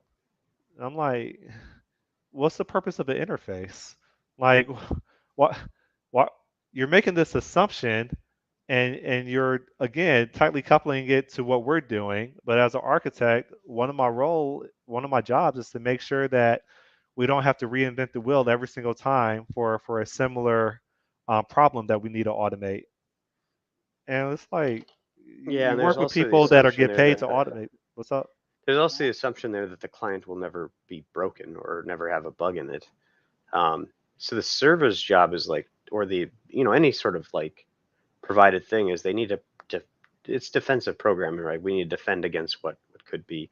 Although if it's the return type and the return is possibly null, I mean, if it's possibly null, then you pretty much should handle that case is true across all of C sharp, right? Like everything is possibly null. You should always handle the null case unless you like unless there's a unless it's like defined in a way where it's not like you're using the nullable reference types or you use a maybe type or whatever. And then you'd say that you have a convention where the if maybe is not there, then we're guaranteeing this will have a value in Yeah, the so implementation. So I the don't way know. I code is every IO operation returns a result. That result is either successful, and then it may have a maybe if it's a fine operation, but every IO has a result Yeah. because every IO is failable or can fail. So you're saying every IO has a result type that is a the value or not found, or is it every And maybe result I'm type saying that is let me constrain IO. yeah. I'm not really talking about graphics rendering. I'm talking about like hitting a data store. Yeah, okay, And yeah. so my So you're gonna practice pull is data, whenever relying on the data store. but what does the result type represent there? Because to me, a Uh, result type generally refers to success or error, um, whereas not found is not an right. error And case. so if It's a potentially an error case, but not an error case. right. Yeah, So if we're referring to so you have inserts and you have queries, right? If yeah, we're doing a query, it's going to be a result of maybe, yeah. Okay, and then whatever widget is stuffed inside that maybe. If it's a insert or a submission, then it's a result, and it could be a result of unit or it could be a result of some generated primary key yeah, ID. I don't know. I usually just do unit, yeah. Because there could be but I will say that constraints that are broken. Conflict maybe I would will be a say good that result type. Unit or a conflict. C sharp is more enjoyable now that I've intermediate or maybe maybe a little bit advanced in F sharp. It makes my C sharp more interesting to write. Yeah. Well, and that's like that getting back to the gist of all this is that's kind of where it is. Is there's stuff in C sharp that I've left behind for reasons like I'm learning better ways to code, and I feel like being explicit, not going way overboard, but being explicit where it makes sense, it is just a better way to do things because you just reduce the overall burden. But it's stylistically different than what most C sharp developers are used to seeing. So is that Yeah. and that's the question is that a problem? And then I have to take like that internal look and say, well, if it is a problem, is that something that I'm willing to deal with? Because obviously they're not going to. Well, No organization should bend to my desires. no, But but if you help them appreciate that if we don't have yeah, these domain rich types, then to have these you're going to have to do validation in a lot of the your individual methods to see if the input is valid. yeah, But if we yeah, already have these rich domain types, that means that it's all that that method can only be called if you have a type that's already like promoted, hmm so that it can even compile in the first place. Hence, yeah. smart constructors, whatever. And So I think, yeah, yeah. Go ahead. Sorry to cut you off. so uh, senior developer, quote unquote, do what would you rather have? An investment in domain types that basically articulate the actors and the roles of this business domain, or do you still want to work with arbitrary strings, integers, and doubles that you have to validate? You have to write more code in each of your methods to validate if you can even work with it in the first place. What do you think is a more productive way of getting stuff done and more maintainable? Yeah. Um, and then and I'm curious to see about the typing question, but I feel like that's less. The thing that they did bring up was link usage, and that's maybe something um, like I said, I could tell you the exact structure that link replaces in every single code base I've ever seen, and it's definitely like not like you can go overboard with link and you can put together some really complex things, but that complexity has to exist anyways, and it has to exist across potentially many lines and things where it's not easily consumable. Um, and maybe that's the thing is like if they were okay with complex types, and there's another concern about types is, well, if you have a lot of types and you're generating a lot of types, do I have to put them in each individual file? Because that might drive me No. nuts. Yeah, I don't do that. Like I say that these things are collectively similar. They're cohesive, right? And if there's a cohesiveness check, I'll put them in the same file together. Yeah, so one is And size of the file in F matters too. sharp, you throw a whole bunch of records, and it's totally common to throw a whole bunch of records into a single file.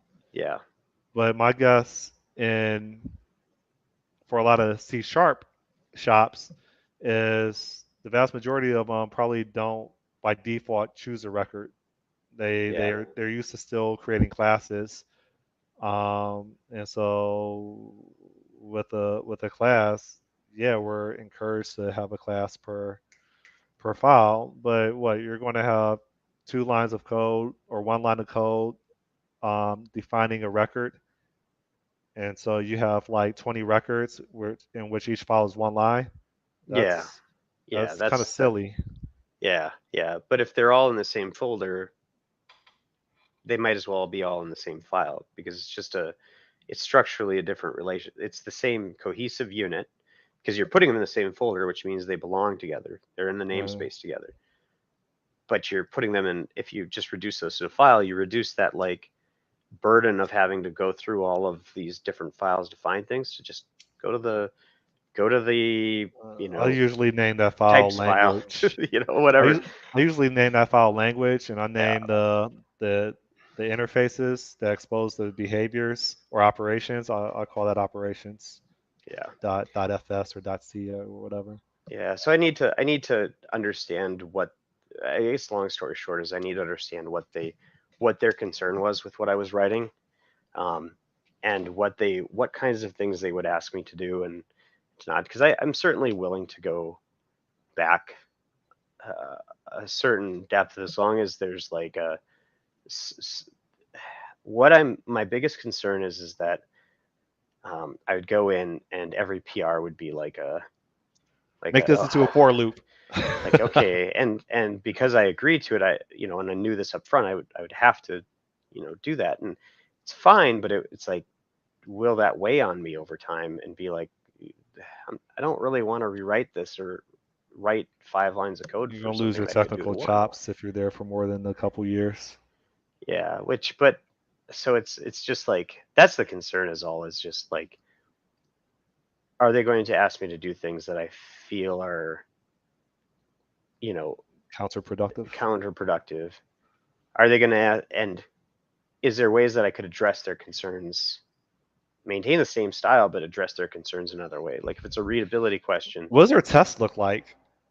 their test was the first round was they basically provided like a full stack application and had me make changes to it. No, no, no. I'm talking about their automated test. Was there any Oh, discussion on to that? be honest, they haven't asked about tests at all and test structure and Okay. stuff. So that's something that I was a little surprised that in none of them they've asked about tests. So I'm not um, surprised.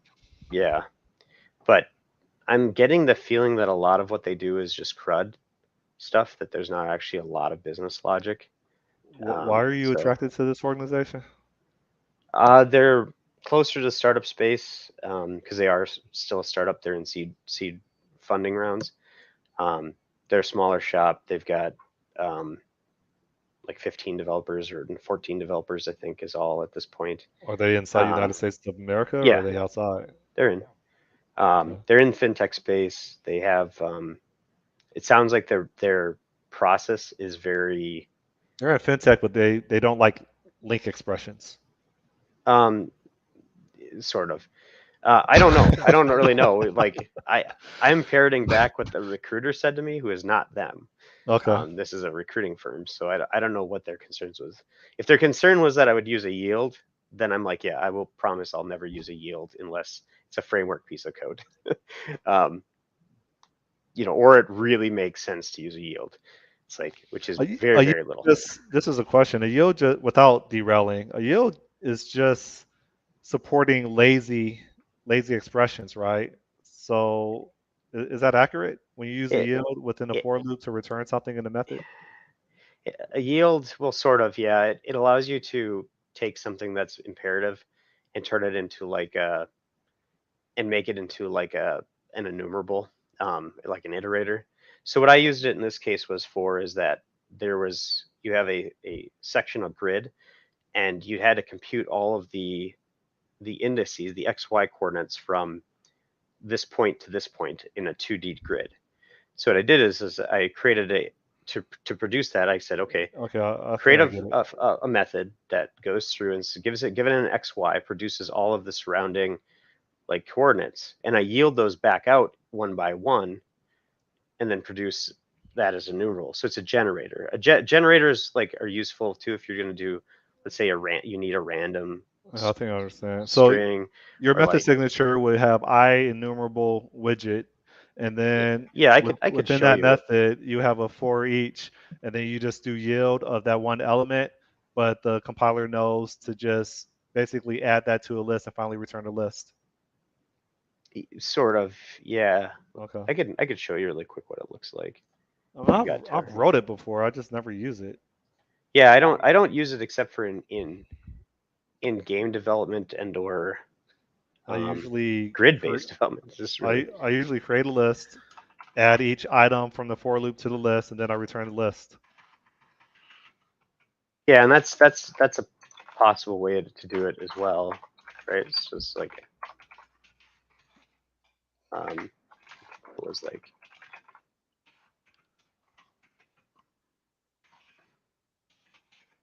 I think it was something like this: get neighbors int x int y coordinate, right? So it's like for like, let's say -10, cx is less than 10, cx plus plus. I did this because it's faster than actually writing out all of the individual coordinates. Um, Dude, that's n squared. well, yeah, but it's, if you're going through a grid, that's what do you do? You need to compute, like, you need to go and iterate through each one. Now you pre-compute this if you want, so you could be like neighbors for, That was their interview question. Is something with a grid? it had a grid, yeah. Dude, I would have failed that one. So neighbors. So this, you could pre-compute this and then store this as a result. So this would be used only in the construction of the produce. And actually, there's a trick in here where you have to say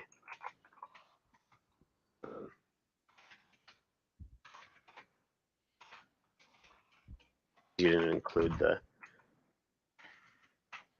it's not a neighbor if it's self, right? Or sorry, if it equals I wrote a not zero checklist game x in or n WPF equals where I had to y. do all this. And it's not cx plus, it's x plus, sorry, 0 0, and then it's x plus y plus. That's right. Yeah, I get it.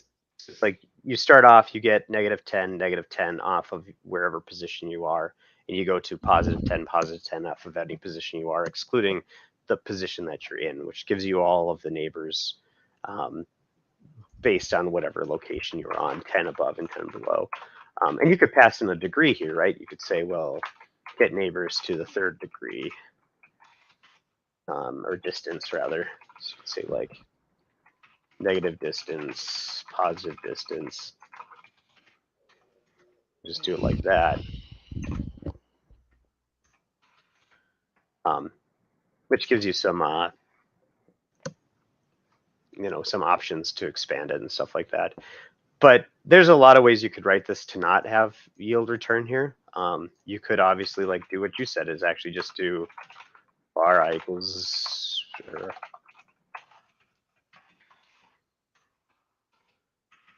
list of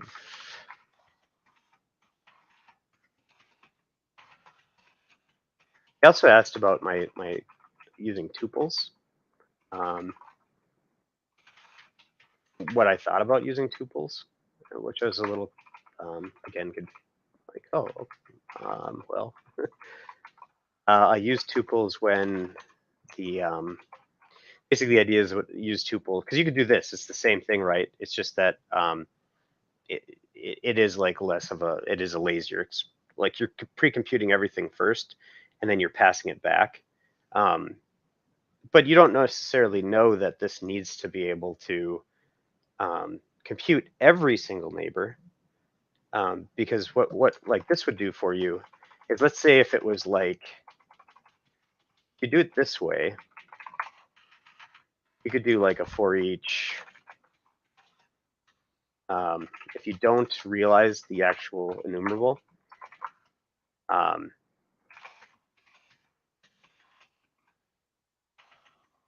let's say you do something with this, but then you have a break here, right? Now you've only computed, let's say that's a 20 by 20 grid like it is here. You might find what you're looking for after 4 iterations and then you're done. Whereas if you pre-compute all of them, you're using all of your CPU and memory to compute something that you might not actually need to compute ahead of time. So there is some value in doing it this way, but it's definitely people are not used to seeing this, and I think it I could understand if that's the concern, but yeah, I had to do with all of a lot of the game dev I've done. I've done a lot of grid-based games. If you look at my Ludum Dare So ones, it comes natural to you. so yeah, there's other things I'll do is you might have a you might think to model a grid like a map equals new some type as a multi-dimensional array. What a lot of times I'll do is actually model it like this instead.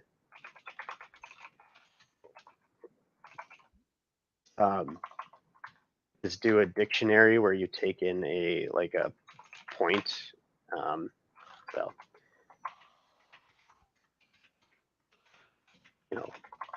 some sort of y coordinate, and then you have some sort of state that represents that spot. Because then you get out of the box some things like, hey, map dot try get value, where you can actually just pass it in, and then you don't have to work so hard to make sure that your bounds checks, because you can just say, well, it's in there. You can also only include things that are, you can have this try get value return a nullable type or some sort of thing where now you only need to put in to this dictionary what actually is alive, rather than fleshing out the entire thing. So if you have a map where 90% of it's the null state, and there's 10% of it is filled with actual data points that have data and state attached to them, you can just not, you can only fill in the 10% here into the dictionary, rather than if you have a multi-dimensional array, technically everything exists, right? The entire memory space has to be filled. So there's things like that I'll do differently, but I've dealt so much with this grid space that I do a lot of different tricks. So you were happy when they asked you this question? Yeah, it was pretty straightforward. So, but then again, it's what did I do? Because I think I did something like get neighbors, and it was where neighbor, and I did, well, let's just do something like this where n is something, right? And then select, or I did something like count and something. You know, I think this is the extent of the length that I had in it, was something like this, just to like get the count of neighbors that match some sort of certain like condition, right? Um, and it was a combination of you know were those neighbors actually within the grid, which could have been handled differently. So this was even optional. But like a count, this isn't like using a count isn't exactly like this is canonical C# as far as I'm concerned. I don't, or not canonical, but what's the word I'm looking for? Uh, Idiomatic. Idiomatic, yeah, is to use link in those kinds of situations. When they asked about the tuple, I was like, well, I would use a tuple in the case where I'm doing it in kind of a fluid expression, and it's an obvious smaller data type, right? Like this, like if you looked at a tuple and it had an xy, it's 2 data points. XY is a pretty common coordinate system setup. Like there's no necessarily need for me to go out and be like, you know, have a point class in such a small example. Like I could make one or a record like this, or I could do it like this, and it would be the same thing. But the difference between these two things for such a small sample is little. Now, you might want to then add some capability to point like adding to it or whatever, and being able to offshoot it so that you don't have to do this bit here where you could just compute a point and then add 2 points together, and then you get your neighbor. And you could just generate the first point, which if I was in XNA, they have a point class, and I would just use that. I wouldn't necessarily use a tuple here. But definitely if there's like, if you start to get, it's the same, tuples are like the same thing as parameters, right? As soon as you get so many out, you start to realize that some of these things probably belong together in a class, and that there's too much mental overhead to keep track of. Is it 7 or 5 to 7 plus or minus 2 is kind of like Well, your limit. I, I was under the assumption that the implementation details of properties within a class or record are tuples.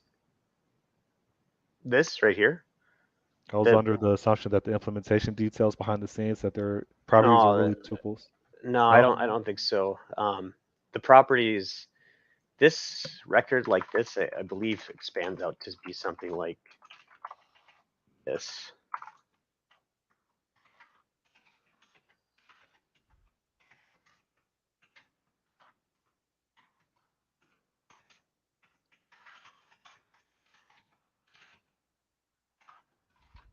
And then there's a bunch of stuff that make it because the equality comparators on a record are they equal if all of their properties are the same rather than their reference to each other. So I believe I'm this just almost expands to this. I'm almost confident that, let me see. Do you want me to stop sharing? I'm almost confident that behind the scenes the compiler treats properties as just tuples, but I'm not sure how long it's going to take for me to You find mean it. records or Also referring to classes, but it shouldn't be much of a difference, I would think. yeah. I think records too also have they put in decomposition in by default. So like you have something like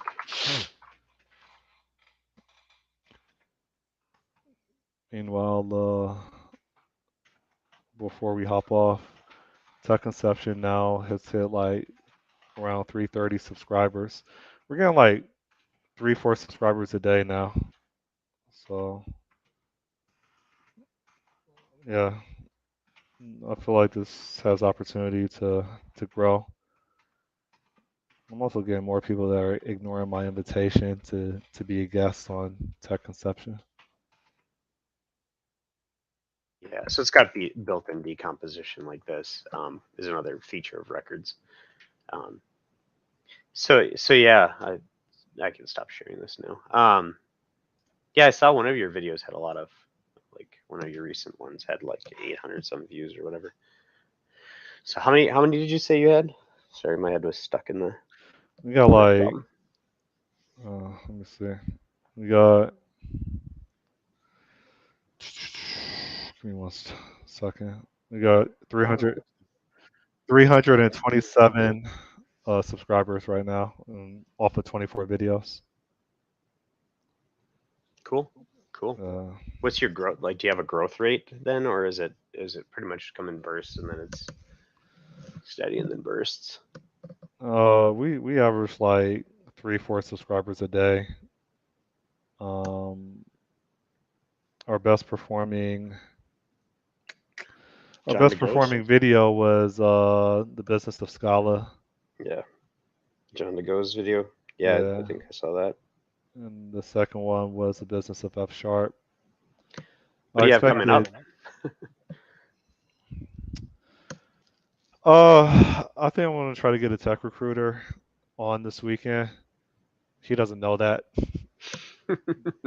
but because a lot of people, including myself, are freaking out about um, how hard it is to get a job. It's weird. You see all these, and maybe your situation is different, but people are seeing all these job positions that are out.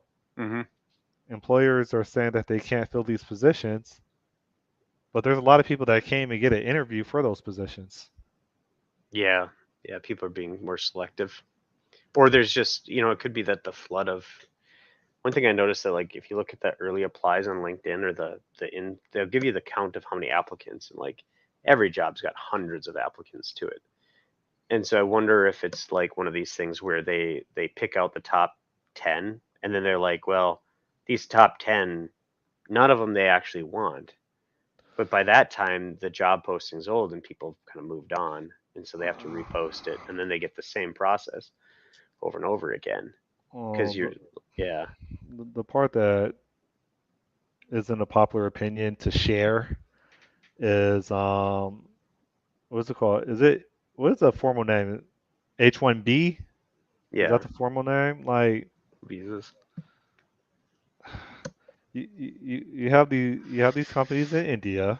All right, I'm going to call a spade a spade. You have foreign organizations that are saturating the American market, and they're creating a lot of noise in the market. Where even these organizations, they like one of the reasons why they have face-to-face conference interviews is they want to make sure that they want to validate who's actually interviewing for it because sometimes they said that it'll be a different person that's interviewing, Hmm. and then when they actually hire the person, it's someone completely different. Shows up. Yeah, yeah, I've Yeah. heard those stories. So So like you have these foreign outside of United States uh, firms that are just creating a lot of noise, and I would argue introducing additional challenges to the American markets. I really do think that's a factor, and I don't think Biden or the powers that be in the current administration care at yeah, all. but hasn't that been true of pretty much the last 2 decades? Is it's been that way?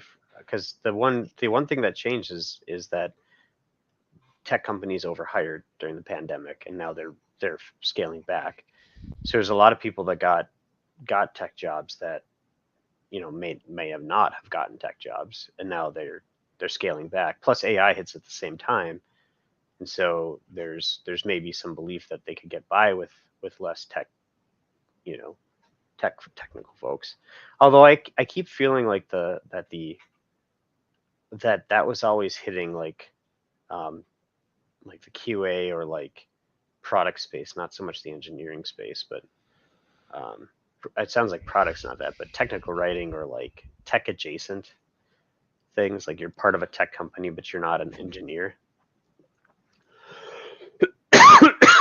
But I I don't might have know. that wrong. I think it's strange that I get these phone calls from New Jersey primarily, and these New Jersey phone numbers are Indian tech recruiters, right?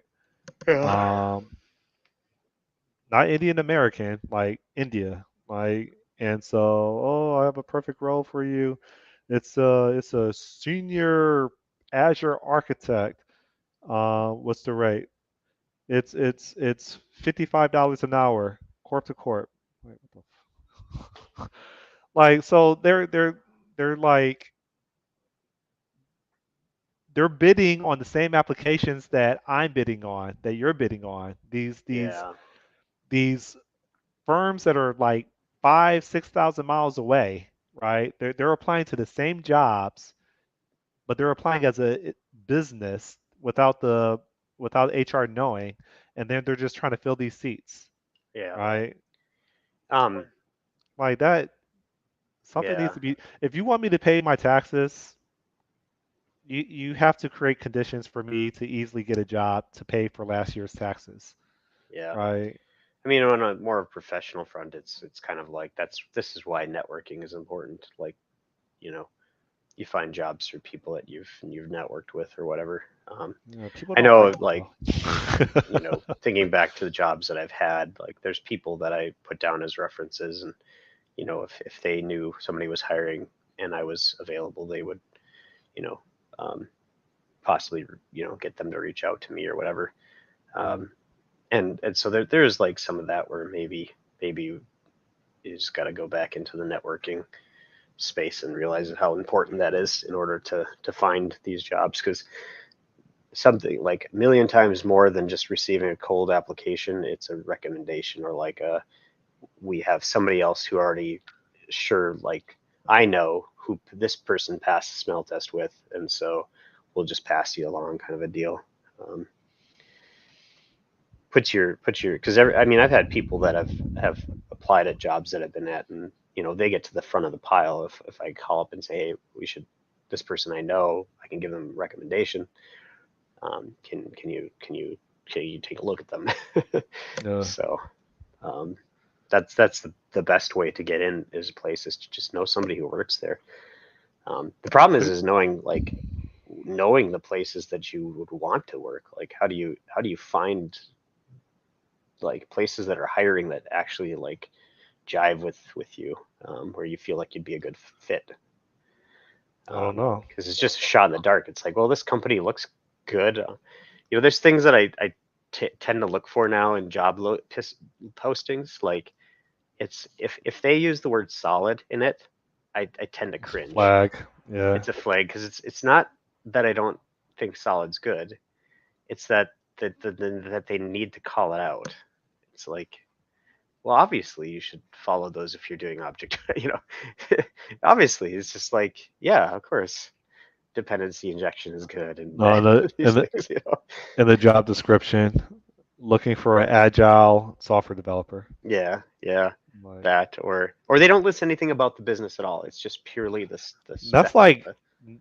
85% of them. Yeah, Dude, do you know how many times like a tech recruiter will call me and they're, hey, do you have Azure? Do you have Xamarin? Do you have, I don't know, name your technology. And I'm like, yeah, yeah, no, yeah, yeah, yeah, no, right? And then they're like, I think you're a great fit. And I'm like, okay. Do you have any questions? Like, yeah, like, w- what's the actual business domain? Like, um, I don't know. I got to get back to you on that. yeah. Like, Actually, they assume that developers like they look for the skill set, yeah. but they ignore what needs to get automated. What was cool about this job, or not the job that I'm looking at right now, but the recruiting firm that contacted me, they gave me the name of the company in the initial email, like, reach out. They're like, this company's hiring, and this for these kinds of positions. Are you interested? And that gave me the actual because some of them like hold that tight to their chest because they're worried Yeah, you're either because just going to go and yep. circumvent them or whatever, and or they're going to like tell somebody that that can then try to also hire for that position and steal. Hmm. It's like I'm open for work. I'm looking for jobs. You don't need to.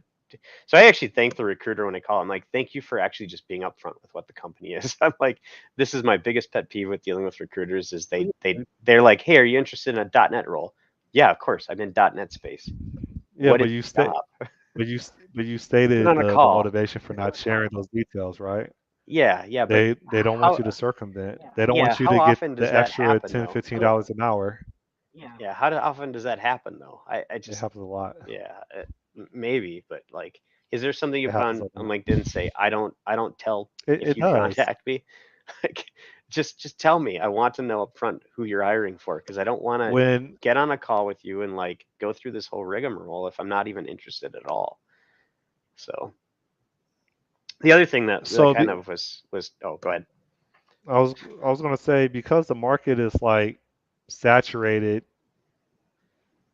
recruiters and this is a pet peeve. Like this happened to me yesterday, and then I saw an email this morning from the same person, and I think I'm gonna block him. Right? I've blocked other recruiters that do this. You're you're looking for a job, and like you really need a job, Hmm. and recruiters call and they want to know who you've been interviewing with, Yeah, and then they want to know who's the manager you've been interviewing with. Meanwhile, you're trying to secure a job.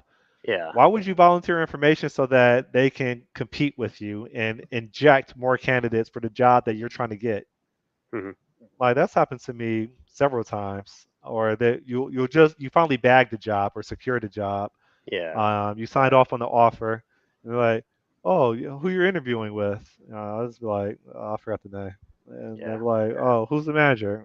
I don't know. Like, they want the details, and I feel like to compete with you, like I'm not comfortable giving a recruiter the name yeah. of That makes the sense. name of the manager that just hired me, and then them calling them like before I get hired, or even the same week that I get hired, trying to sell them. Like, how do you get my number? Oh, the new guy you hired gave me your contact information. How Yeah, how's that going to play out? So, yeah. I got to run here, so all right, all right, we'll talk to you later. yeah, this Have a went good week. long. 9:50. Take care. See Yep. you. See ya. Bye. Bye.